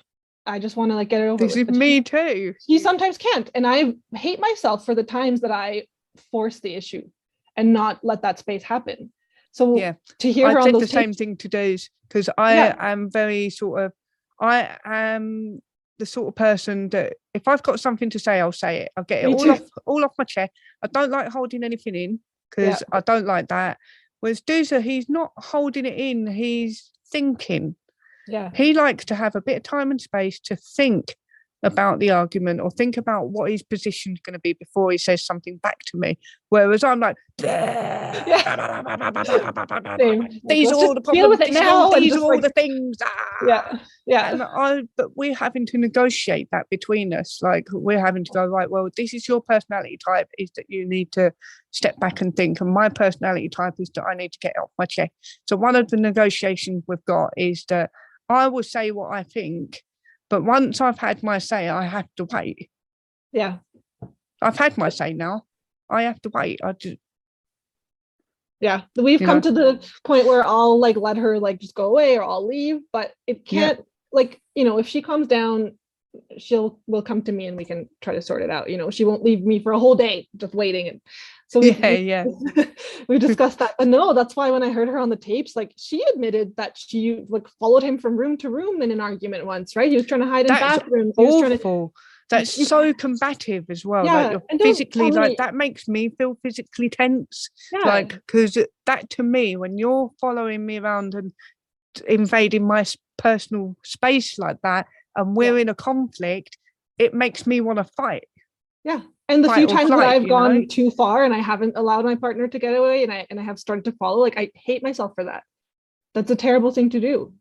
You're not owed their attention. But so isn't it interesting how we've listened to those tapes and reflected on our own relationships? Yeah, it really made me think about the things I do. And I was like, I don't want to be like her. When she said, it really stuck with me when she said that he wants to walk away and she doesn't want him to leave, and he doesn't have the right to leave the situation. It really stuck with me, because I just thought, no, he does have the right to. Always. Even if he's in the wrong. Yeah. Even if his argument is crap, he still has the right to leave. Even if you're so sad, and even if your emotions are hurting, but those are your emotions. Exactly. Not his. She was diagnosed, that psychologist kind of very nicely went and said, yes, she's got these symptoms of histrionic and borderline. And I think so. There's a lot of pushback on that, isn't there? A lot of, because I saw Dr. Jess Taylor was pushing back on that. And because I did a portrait of Jess Taylor a couple of years ago, and I really in support of some of her approaches, just sort of like the idea that we're over-diagnosing a lot of people with things that they don't need to be diagnosed with, that actually they might just have a reason that they're feeling the way they feel or doing the things that they do that is not clinical. But I don't agree with the idea that women are diagnosed with borderline or histrionic because of misogyny and patriarchy. I don't either. I think borderline personality disorder is a real thing.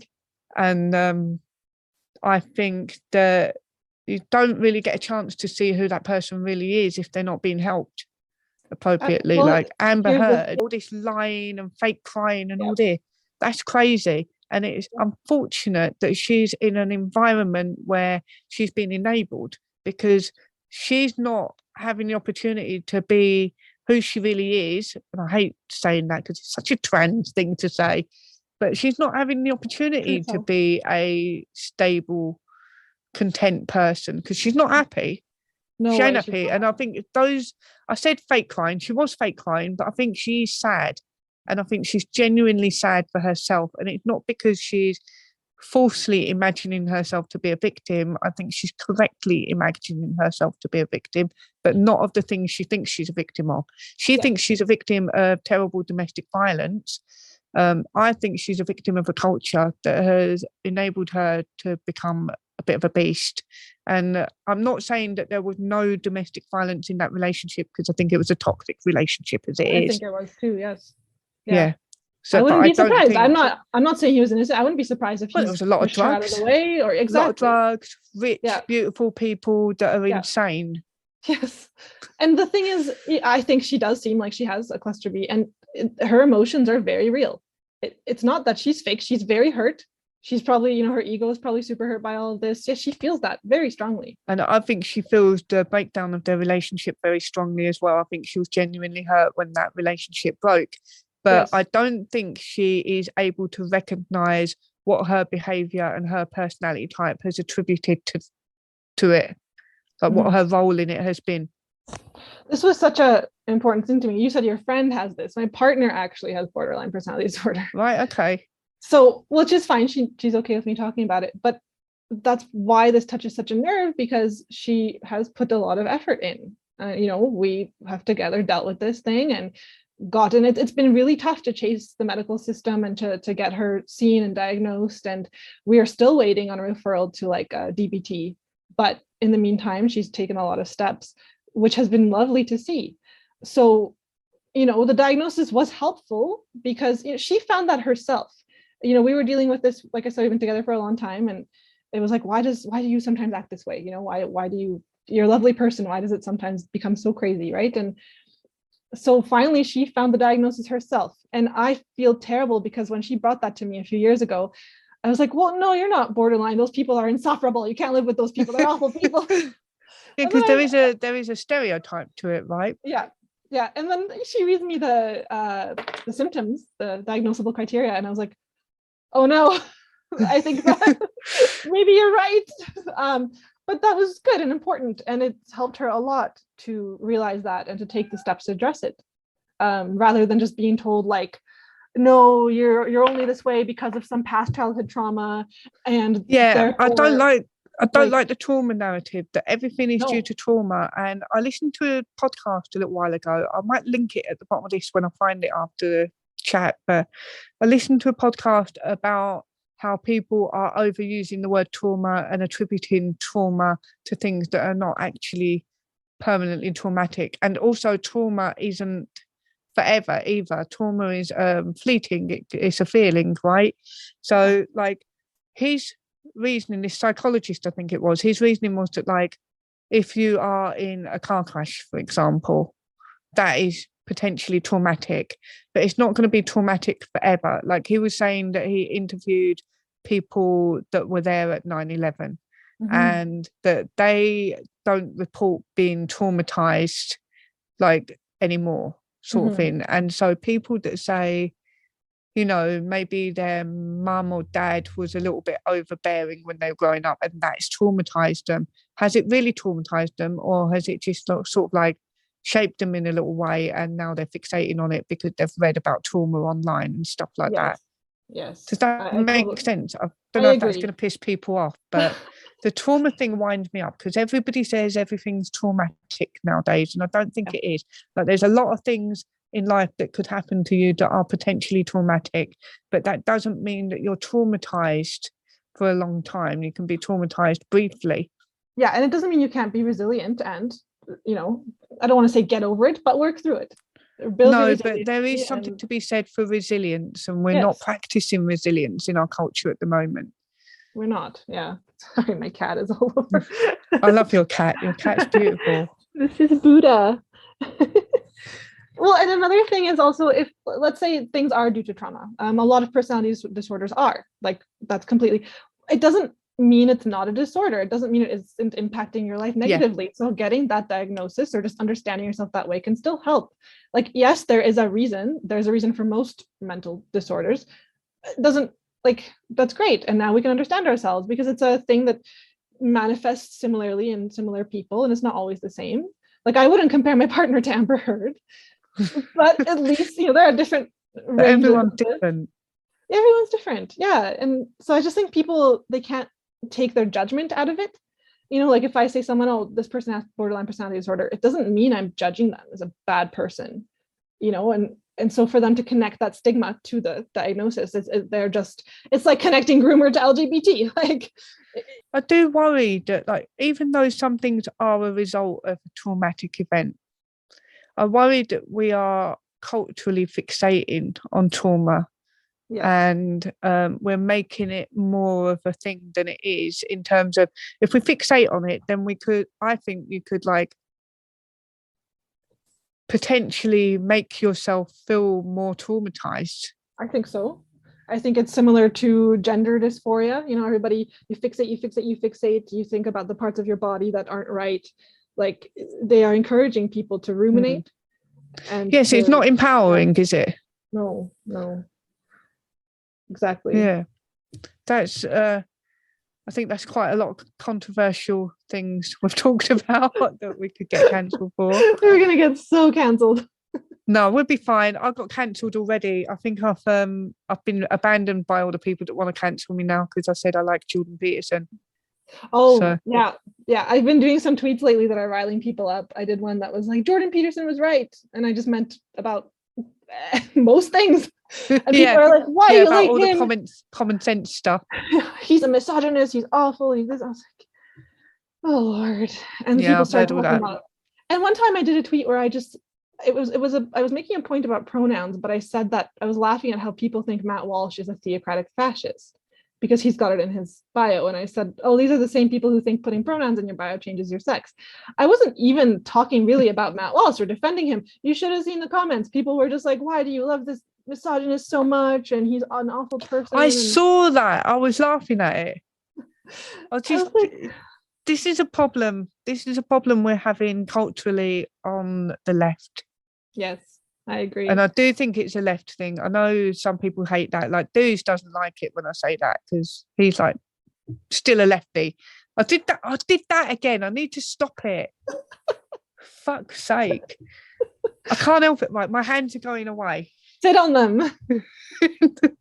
I'm gonna give off like really bad body language. Here we go. Right. No, Deuce don't like it because he's like, oh, you shouldn't just label it left and right. I think it's a little bit more irrelevant now than it was before. And so in some ways I think the labels are irrelevant more now than they ever have been, but I sometimes think they're more relevant than they've ever been because so it's such a weird thing that I have those two thoughts at the same time. I oscillate between the two. I totally understand. Yeah, and I just think, like I said, this is the way I say it to dudes. Who cancelled us? People on the left. Nobody on the right has tried to destroy our lives. Yeah. Nobody on the right has opened up 10 police cases against me in 1 year. Nobody on the right has destroyed our livelihoods and our reputations and sent people after us. Nobody on the right has done that. Mm-hmm. I'm not saying that people on the right wouldn't do that because it's, again, personality types. Exactly. But I think the personality types that are most attracted to this type of mob mentality and bullying on the left are being given justification to do it. They are. through ideological ideas and It allegiances. could exist on the right, but right now it absolutely is on the left. That's I what I say get to no do. It's shit like, from people on the right. I really don't. Once in a I while, I don't get a get- I haven't comment had about, anything. "Oh, you lesbian," I'll block that person. But like, I haven't had anything from people on the right. I think the worst thing I've had from like a right-wing man, I think, online. I'm just assuming he was right-wing. But the worst thing I had was when I said something about gender identity ideology, and he said, "Well, this is what you feminists asked for. Yeah, they You've do got what that. you wanted. You Yeah. feminists have got what Yeah. you wanted." And I was just like, "Okay, dude. I get that a Okay, lot like, too. Yeah. you think I don't know that? You think I haven't heard that before?" Yeah, simply because I'm like, I exist as like a lesbian on the internet. I don't even call myself a feminist. I don't call myself a feminist. I get that. I do get that from men will just pop up and be like, "This is all your fault," and why do you hate men so much? And and this is the thing I was thinking about, because I used to think when I bought into a lot of the feminist ideas around Me Too, I used to think, yeah, maybe men do hate us. And then when the trans thing happened and I got cancelled and people were piling on me about the trans thing, I thought, wow, men really hate us. Now I'm wondering, do men hate women or do they hate feminism? Because I think they hate feminism. I don't think they hate women. Yes, a lot of them hate feminism. I have a lot of followers who are very sweet to me. And then I see them arguing with other feminists and they're like, they don't hold back because they really hate feminism. I've had a bit of that on my Facebook now. Oh my God, on that baby bully video. When that got outside of my followers and it got into the wider world, into the wild. Yes. People went fucking crazy in the comments. They're saying things I would never say in a million years. I was saying to do the normal member of public, like Joe Public. Yeah. He says things I would never say. I'm so much more polite than normal members of the public. I got cancelled and normal members of the public are going out mouthing off like this, saying whatever they want online.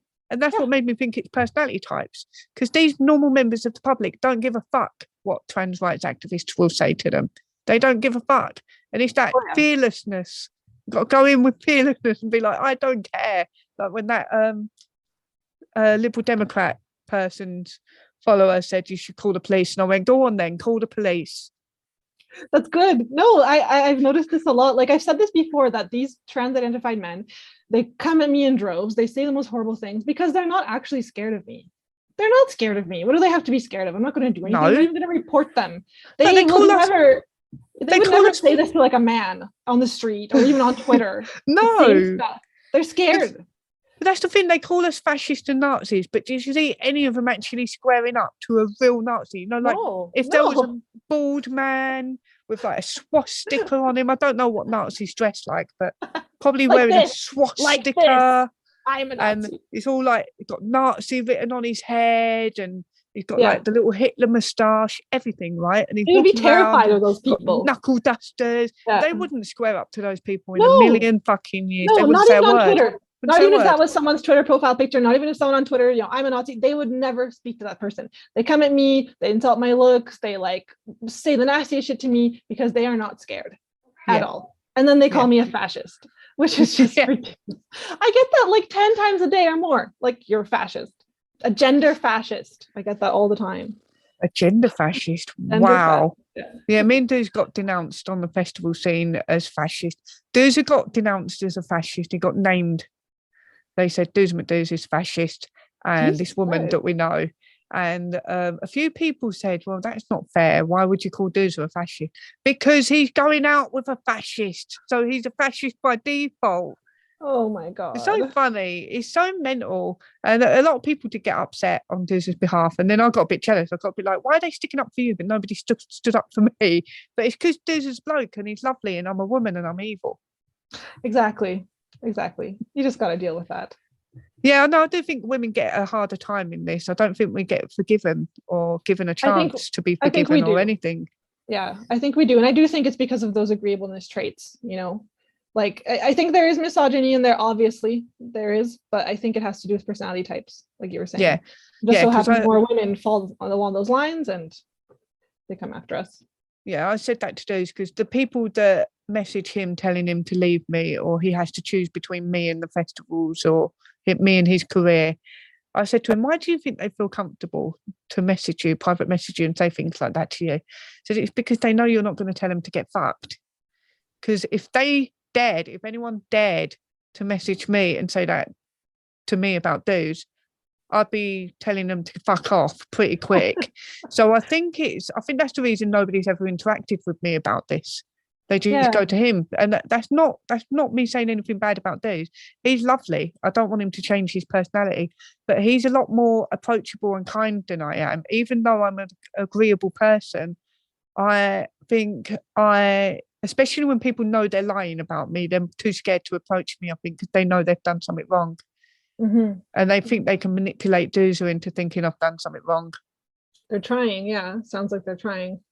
Yeah. Makes me wonder why I've been a little bit more. Sorry, my cat. She's laying on my.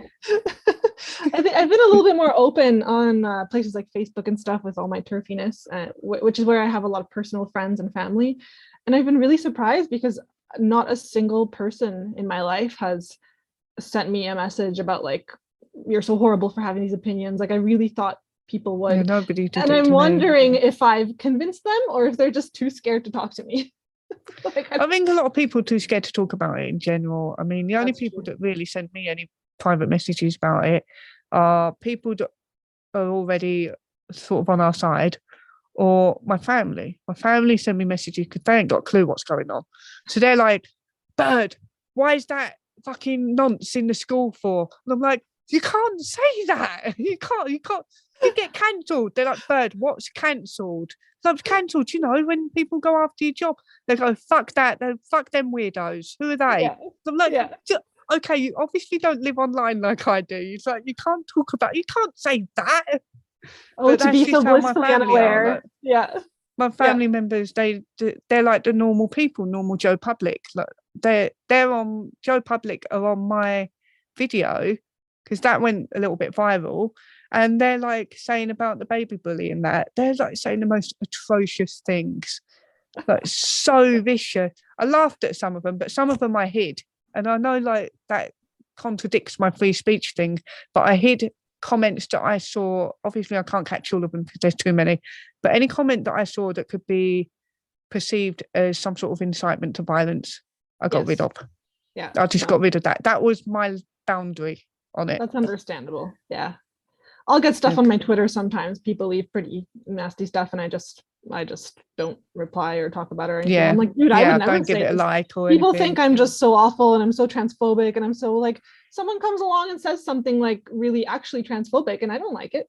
Like that's, I don't give that a like or reply or follow that person. Like, but I'm just this awful transphobe, Do you think transphobia is a real thing? It's hard to say. I think it's many things. Like I think when it comes to men, it can be connected with homophobia. I think people are maybe creating a type of transphobia because of how hard the movement is pushing, and people are just kind of I think that could be a thing. Yeah, like I think in the past it would have been more connected probably to homophobia. Like if it's a really masculine woman or a feminine man, then that's why they would get attacked, or But now the general public is kind of so sick of it that they're like genuinely transphobic, possibly. I think that could happen. Like we could swing the other way, and I think people will not even tolerate like what we would have traditionally called transsexuals who are not denying reality. I think the tolerance will go down. I hope not.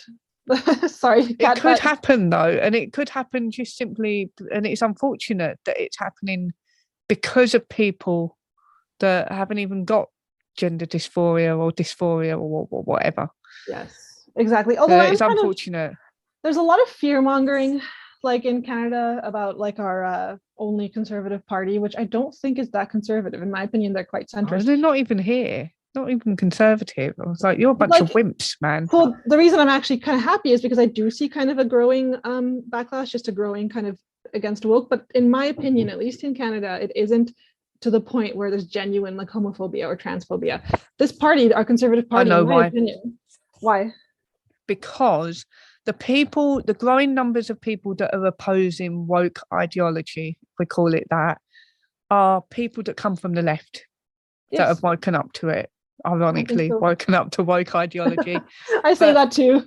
So people come from the left, they've woken up to it, and people from the left have spent a lot of their political lives or careers trying to prevent the far right pushback. So they're not going to want it to swing the other way too far. I'm one of those people. I've always been on the left. I don't consider myself left-wing anymore. Don't consider myself right-wing, but I do consider myself somebody that's wanting to prevent extremism on both sides and just keep it civil. Yeah, exactly. That's why at least keep it normal, guys. Just chill out.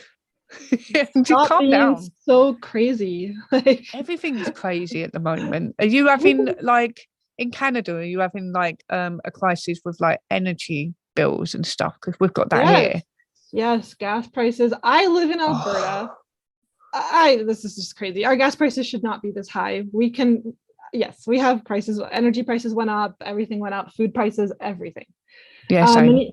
Even just stock, like even a lot of items aren't in stock. Like it's getting a little bit weird. It's not nothing. I'm eating. Everything's fine, but it's getting kind of strange. It definitely. Yeah, it is weird, isn't it? And actually, in Canada, house prices has always been an issue, and inflation is huge. Like people cannot have hope to own a home. They just can't. Same here.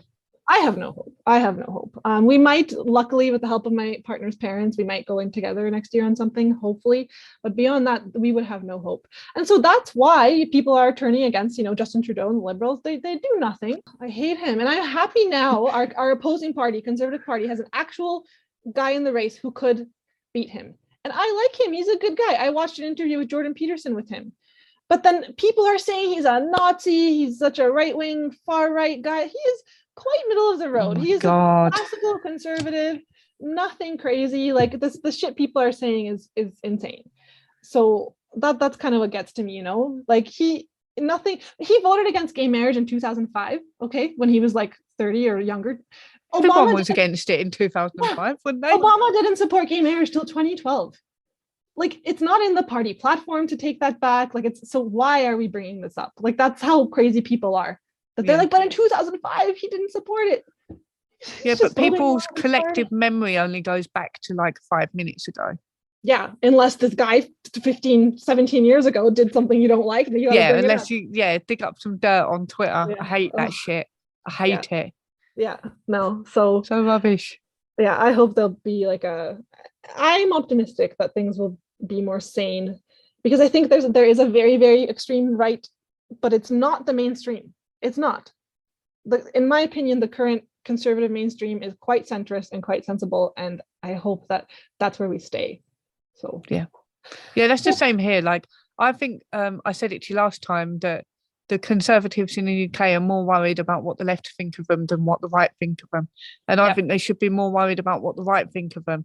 Because, and I don't actually, for once in my life, like coming from the left, for once in my life, I actually want the conservatives to be conservative. I want them to have a little bit of a backbone and actually do conservative things and put in conservative policies. Like we know what a woman is at the very least. So, and the thing is, our conservatives aren't even there. Okay, they all voted for all the gender stuff. My only thing is, I think it's our best hope. Like, I think if they get in power and public sentiment starts to turn against this stuff, that's our best hope. But that's why they're crying about how fascistic and homophobic and transphobic they are. All the conservatives voted for our bill to like outlaw conversion therapy, which is basically just talking to kids. Yeah, they're all on board. How are you calling them transphobic? Like, I'm not even happy with them, right? They're not right-wing enough for me in that regard. But I'm just hoping that if they get in power, we can start to push back on this stuff because we won't with Trudeau. I know that. I don't even I'm not even Canadian and I know that Trudeau's rubbish. He's the worst. I was joking earlier when I said he's your black prime minister, but he's also our feminist prime minister. Such a wank waffle. He's our black feminist prime minister. Yeah, he is. Is he your first ever black feminist prime minister? I think he's the first ever. It's quite intersectional. He went to the Queen's funeral and Donald Trump wasn't invited. And he's saying why karaoke. would you invite Trudeau and not Donald. Donald's way more entertaining. Well, because we're part of the Commonwealth. Oh yeah. Oh yeah, and Donald Trump's not the president anymore, so there is That's that. right. Why didn't that occur to me? I was just like, because in my head I was thinking, oh well, he must be friends with the Queen at least.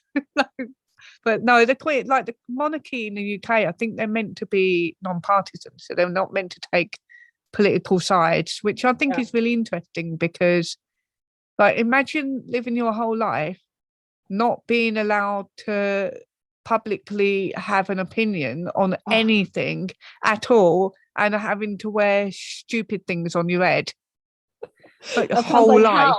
Sounds like torture. And do this. Oh yeah, sorry, I'm in English and even I'm doing it wrong. Yeah, this is correct, right? I can't imagine it.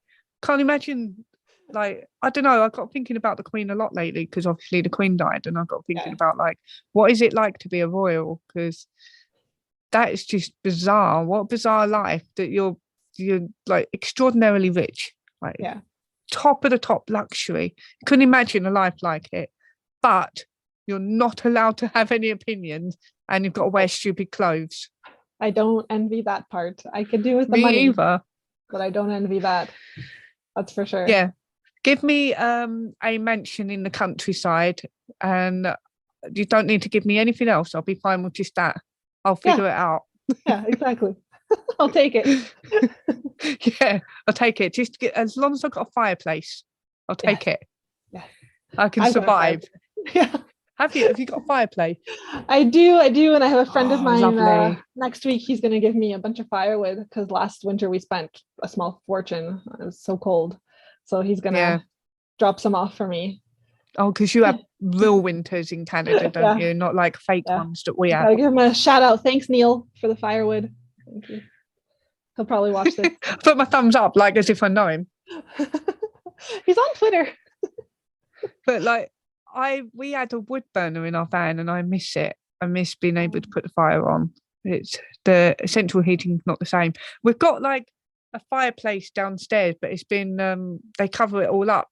They put cement over it. They put a wall over it because in all these old buildings around the UK, they covered up the fireplaces. Something to do with, I think I might be making this up. It was something to do with London getting too much smog. Yeah, that sounds legit. So a lot of fireplaces got rid of. You had a fire in your van?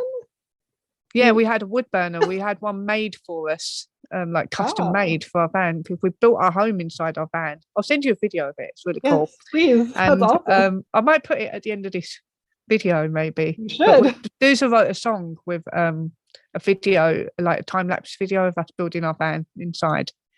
So that's pretty cool. I gotta see this thing. That's amazing. Yeah, and we had a wood burner in there, and that was great. But it wasn't very big. It was only like this big. Yeah. But it was made in a really ingenious way. So there was like a hole at the back that goes out the van, and a little cover that comes out like that. So you can. It was some sort of technology. I don't know this shit, but the guy who made it is genius. And basically, there was like a tube at the bottom of it, like a tunnel. So air gets sucked in from outside, and it fuels the fire. And it was amazing. It was just it was a way of using less wood and getting longer fire, basically. But we used to do things like just pick up twigs and stuff outside and just burn them. Must have been cozy. Do you still have your van? Do you still have it? We still have it, but we don't live in it. And when the lockdowns happened, we were still living in our van, and we were like, oh, it's just a virus. It'll be over in 2 weeks, and then we'll all be allowed back out. And then 2 weeks came and went. Then 6 weeks came and went. And I went to do you know what? I don't think it's going to be 6 weeks. I think it's going to be 2 years at least. And Dooza was in denial. He was like, that's crazy. That's not going to happen. I said, it's going to be 2 years. And people are going to, this is quite intense. So we were staying on a friend's driveway initially, and we were on a farm, and then we were in a friend's garden for a bit, like on a bit of land. And I said to Dooza, there's no point in us trying to live in a van when we're not on the road. We've never stopped anywhere for longer than a couple of nights, and it didn't feel right. And it's not like the day-to-day living in a van and not going anywhere. That's tough. That's not the way to live. Like if you're touring, you at least know you're stopping in some pubs or some venues and things like that. So you know you can like go to the toilet and things like that, do everything you need to do. So it's not the same as just living in it in like a field or whatever. So yeah, we knew that was going to come to an end. And then we put the van in storage with our mechanic on his land. And we were intending to just put it there for a couple of months, and then we stayed at a friend's house in her spare room. We ended up staying there for a bit, and then we realised that because obviously we'd been cancelled, we felt like we didn't have anything to go back to. Like there's no way we're going to get tours. We felt like nobody was going to book Stoozer for any gigs anymore. It was like, what do? We're not going to be welcome anywhere. That's how we felt. I don't know how true that is, because we're starting to see that is not entirely true. But when you're getting cancelled, your perception is that your world has ended. Yeah. And nobody's going to accept you anywhere from now on. You're like blacklisted from the world. And so we thought it was over for us. So I just started looking for a place to live, basically. And Doozer got a job, and I was doing all right on prints and stuff. I did get a job for a little bit, but I was doing all right on my art. And we just got a flat. And now that we've got a flat, we're sort of talking about how we're not really going to go back to living in a van. I don't think, this has been a really good space for me to do my art. I can paint. I've been doing some sculpture. That's lovely. Starting on that, been making some plant pots and shit like that. Pretty good. And so like it's just, and also the other thing about having a flat is we're now, since the lockdowns, we've been spending a lot more time with our families, and we never had that time before because we were on the road all the time. And like some of the kids, like one of Doozer's nephews was 10 when I met him, 10 or 11. And now he's 21.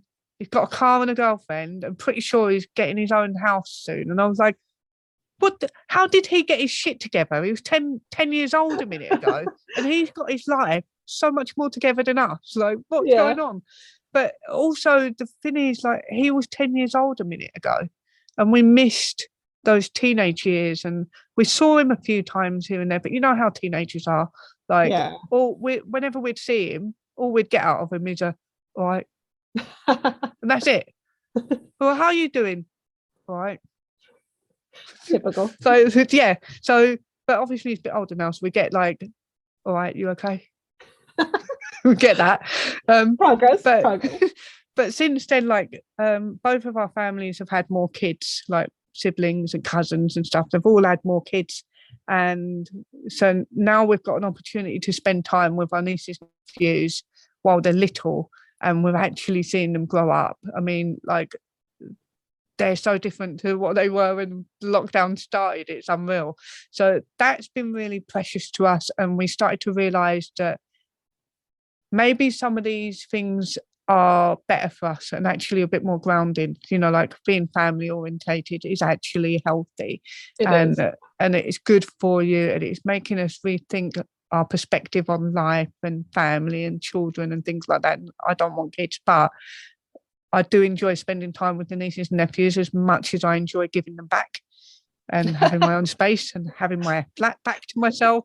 Because we have them here to stay tonight, and I get really excited before they get here, and then about an hour after they're here, I'm ready for them to go home. I'm like, you guys are too much. Yeah. I guess you don't want kids. I enjoy the time, but that being more family orientated has really mattered to us, and obviously our families, like parents and things and grandparents, they're not getting any younger, so it has been important that we integrate ourselves into our families. Yeah, I feel the same way. My immediate family is here, and I'm very, very grateful for that. Everyone else is in Slovakia, in Europe. Oh really? Wow. Yeah, but my parents and sisters are all here, so, and I would love to have kids. Of course, that's a bit more complicated, so yes, well, that's because you're not a lesbian with a penis. Unfortunately, and I will never be with a lesbian with a penis, so it complicates things. But we'll make it happen. The thing is, that I think the house has to come first. It's just kind of the economy and everything that's kind of. I'm not in a place to support a kid. If I was, I would like find a way. Yeah, we've had similar talks. Like, obviously, we never went there. Like, we always knew that we didn't want kids while we were living in a van on the road, because Yeah. that's not appropriate, right? Can you No. imagine a baby in a van? I know people have done it, and they've done a great job. It's not for me. I'm not that person that can do that. But yeah, if we were to do something like that, I'd definitely want a house. I'd Yes. want it's more for stability than anything else. Yeah. I wouldn't want this, like, it's actually cheaper to get a house as well, isn't it? Like, cheaper mortgages. Is that how it works where you are?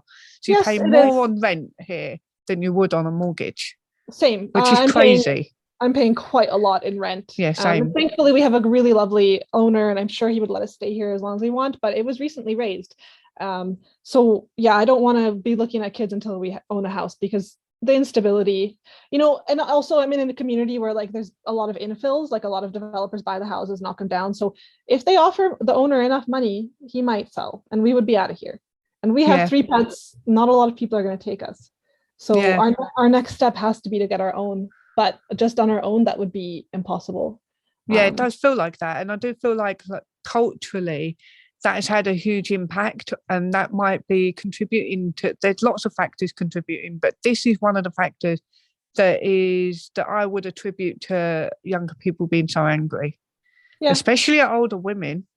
Yes. Because you think, especially, like, they probably think, oh, you're like a middle-class white woman. I get called this all the time. You're a middle-class white woman, privileged, you don't know anything about struggle. And I'm like, fucking hell, mate.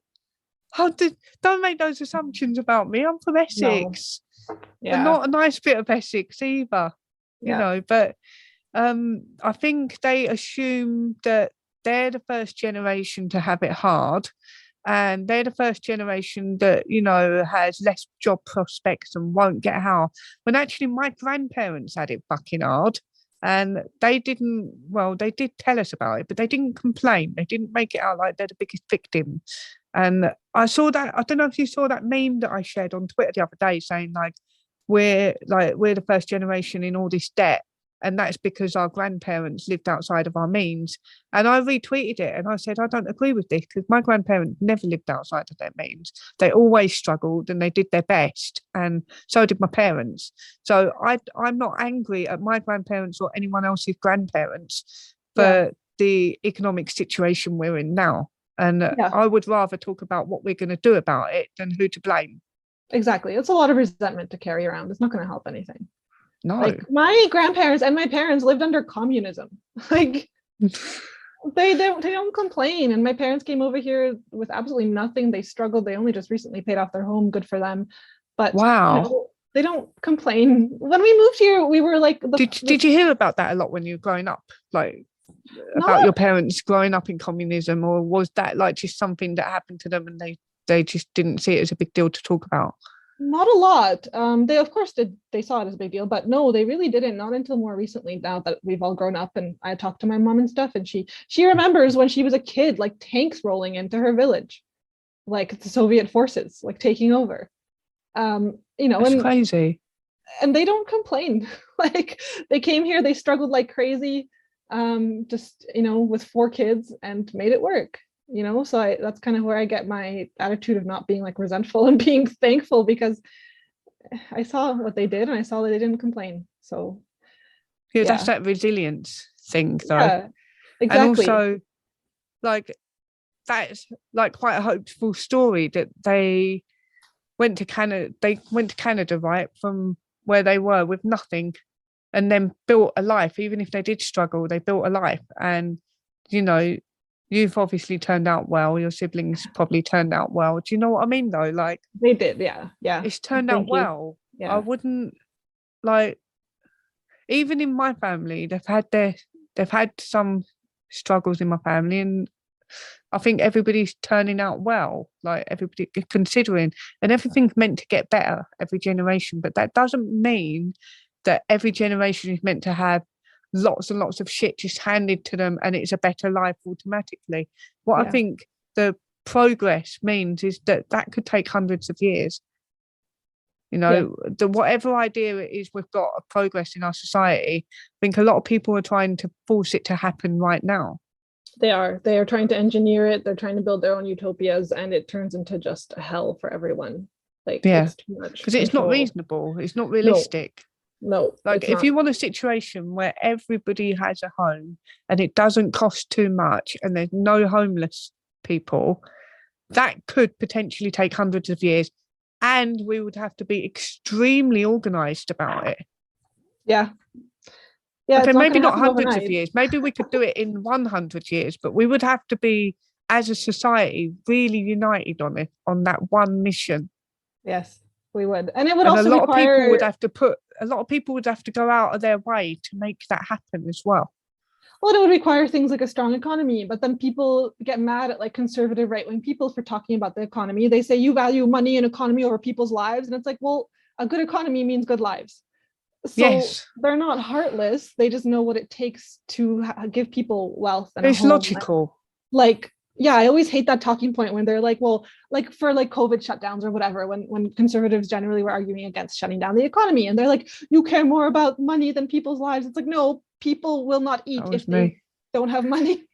So I went, oh, you care more about money than people's lives. And then I had a friend, I won't say his name on it because I don't know if he wants me to talk about him on the podcast, but he'll know who he is because he'll probably listen to this. But he told me, yeah, but Bird, if we don't have money and we don't have money going back into the economy, we don't have an economy.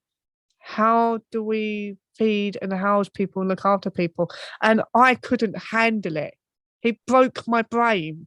I was like, don't break my brain like this when there's like a deadly virus. If not, don't. I don't want to hear it. But I did think about it, and I'm not someone that doesn't admit that I've changed my mind. So I did admit that I've changed my mind, but I needed a bit of time to heal my brain on that one, because it broke me.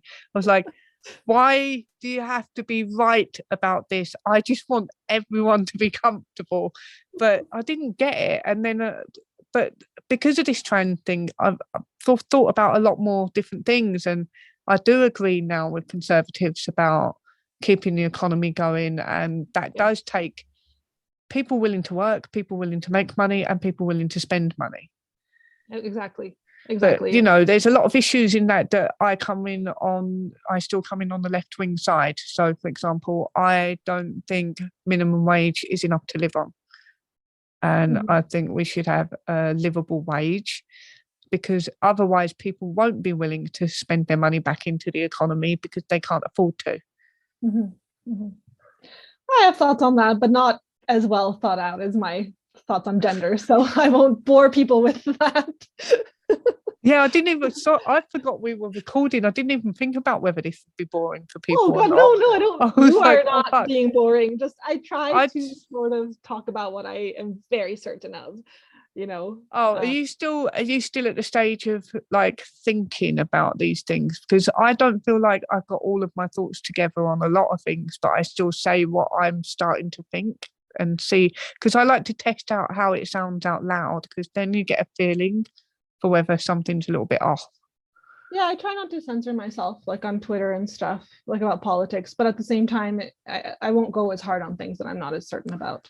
Yeah, same. Like I think I dipped my toe into something the other day. Oh, I do that all the time. Sometimes I dip my toe in and then I go, oh, that burned. I'll wait a little while. Wait a little while on that one. Yeah, so that happens to me too. But it's good sometimes to just say things out loud and see how they land in the atmosphere. And then you get like a little sense of where do you need to think more on this. Absolutely. Feedback is good. There's lots of people I respect that think really differently than me, and that's not a problem. I never have a problem with disagreement. I have a problem when people act like they like moralize over you because of the way you think, that you're like a bad person for taking this position. Like, that's the problem. Yeah, well, that's like what my friend said about the economy, right? Like you need people to work, you need people to make money, you need people to spend money. He could have, if he was an arsehole, just gone, you're a fucking stupid socialist idiot, and you're going to be responsible for everyone dying in gulags in 50 years' time. He could have just said that to me, but he didn't. He spoke to me like how a friend should speak to me, and that hey, but what about this? And then we go back and forth. Well, yeah, but what about that? And I go, oh, you're breaking my brain. I've got all these strongly held beliefs that I've never thought about before. Yeah. That I just repeated because it's the right thing to do because I'm on the left. It's important, I can be pretty flippant on Twitter, just calling everybody idiots and lunatics, but it's important for your friends and people you respect to keep that open attitude and not just lash out at them and call them a stupid socialist. Yeah, well, that's what I think in my head. That's what free speech is. Yeah. Free speech is everybody being able to talk it out no matter what it is. Exactly. I don't know if that's a naive opinion on what free speech is. Painting your opponent as literally an evil person, a fascist, Hitler. Like, you shouldn't, just because you have a different opinion. Like, yeah, well, I'm getting sick of all that because those labels don't mean fuck all to me anymore, because the more people call me or other people, like, now, this is going to sound really bad, but nowadays, when I hear fascist, I think, do you mean the Nazi regime or do you mean J.K. Rowling? Because to you, there's no difference, but to me, there's a difference. Huge difference. By the way, she followed me today on Twitter. Yeah! Winning! She followed me as well, but not today. She followed me ages ago, and I didn't even know she was following me until Doozer freaked out. He texted me. I don't know what had happened. J.K. Rowling following you. I was like, what? Yeah, I had no idea. I don't even know if it was today. I bet she's been following you for ages. Well, no, I go to her profile when I see her tweeting, and this is the first time I've noticed, and I was like, oh my god, I don't know what tweet it was. I don't know why, but I was like super excited. So, well, do you know what though? You are a very refreshing and reasonable voice on Twitter. So I'm not surprised that she's followed you at all. Every now and again I write something on Twitter and I think, oh, J.K. Rowling's going to unfollow me after this for sure. I know. I immediately went to my timeline and I was like, what stupid shit have I been putting out there? So I was like, do you know Baroness Nicholson on there? She follows me too, yeah.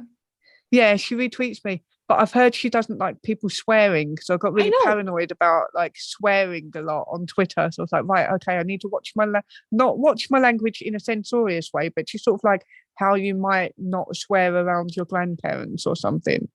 Yeah, I don't mean that in a derogatory way to her because I don't know how old she is either. I'm not trying to say she's a granny. She has blocked some of my friends for swearing. What, for swearing? And I swear a lot on Twitter. Wow. So I think she just hasn't seen any of my swear words. Yeah, I think she just doesn't. Do you think she blocks them for swearing at her? No. She has blocked Amy Hams. Which is like, it has to be for swears because there's like, Amy didn't swear at her. Well, these are her online boundaries. Oh yeah. These are her boundaries. You don't want to see the stuff. I block people for following somebody that's annoyed me. So I can't really, usually a trans rights activist. I was like a bit angry a couple weeks ago. I think I was PMSing and I was just like muting a lot of people that really pissed me off. And I blocked a few of them. Like, they're not TRAs. They were just people who were really idiots interacting with me. But then when I got over that, I went back to my pages and I unlocked them. I was like, I still think you're annoying, but I don't unblock anyone. I block people as well. I block trans rights activists, but I also block people that just come at me for stupid things. Like, I've had feminists come at me for listening to Joe Rogan because how are we going to cure racism if you're listening to Joe Rogan? And when somebody said that to me, I just blocked them straight away. I was like, I cannot talk to somebody who thinks that me, little old me, nobody who lives in Essex, listening to Joe Rogan is preventing racism from being cured in the world. Yeah. And I don't even know what that means. How do you cure it? What do you mean cure it? It's just a thing. I would block for that too. That's ridiculous. Yeah. I don't have patience for that anymore. No, me either. I block because I just think there's no point in responding because I'm being put in a position where I have to now defend myself, not only for listening to Joe Rogan, but also for preventing the cure of racism. I'm not going to put myself in that position. No, and you don't need to. You shouldn't. No way. But that's the other thing that I've learned from getting cancelled is like boundaries. Yes. Really learned that. Did you get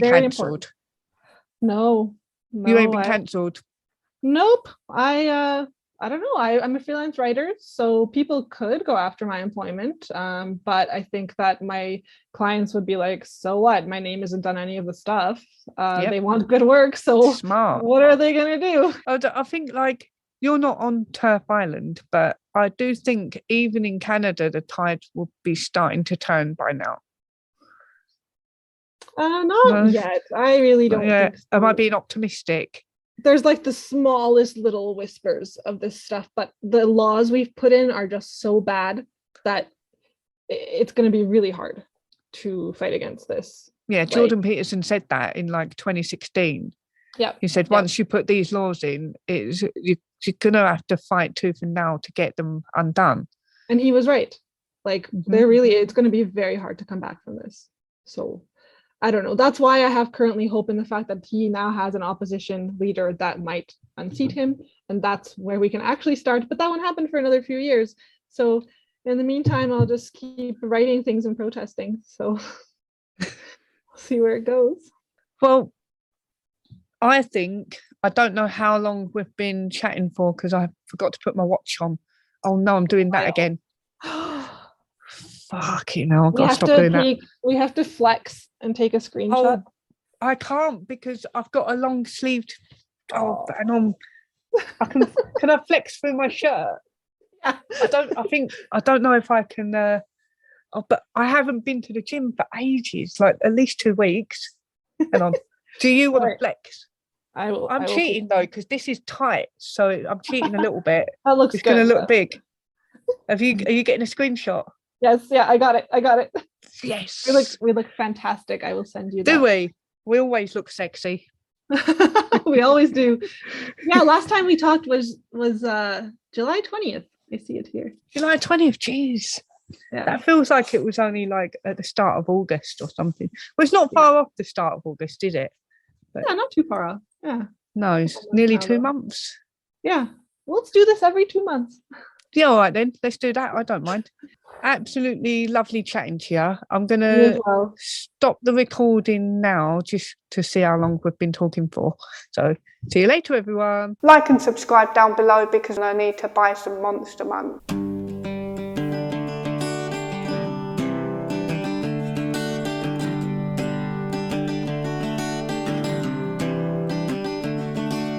When the weekend's over, most of the tents have gone. When they turn the water tap off, it's time to move on. And they took away the toilets yesterday, but we'll always find a secret place to hide away. Hiding in plain sight. No one knows we've been here if we just spend the night. They won't notice us driving home for us.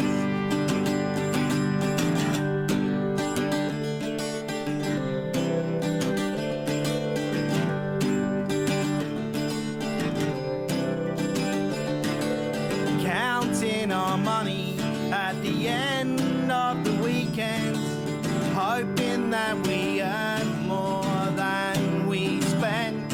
And I wonder if I'll ever earn enough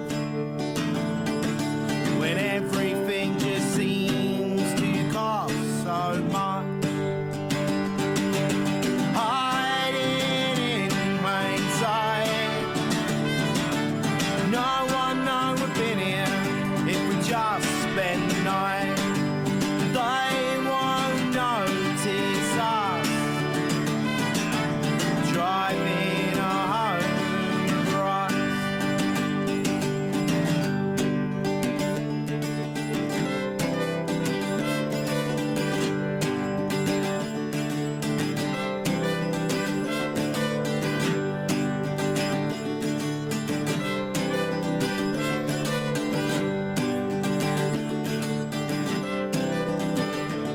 And I wonder if I'll ever earn enough when everything just seems to cost so much. Hiding in plain sight.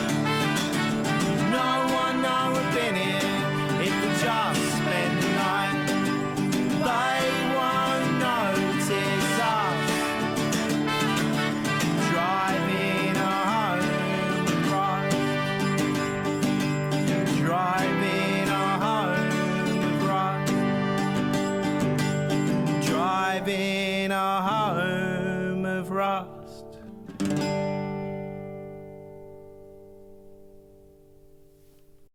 Oh, I don't want to end the meeting, cancel. How do I stop this? I'm so sorry, I'm rubbish at this. Is it still recording? Yeah. Make sure you include this.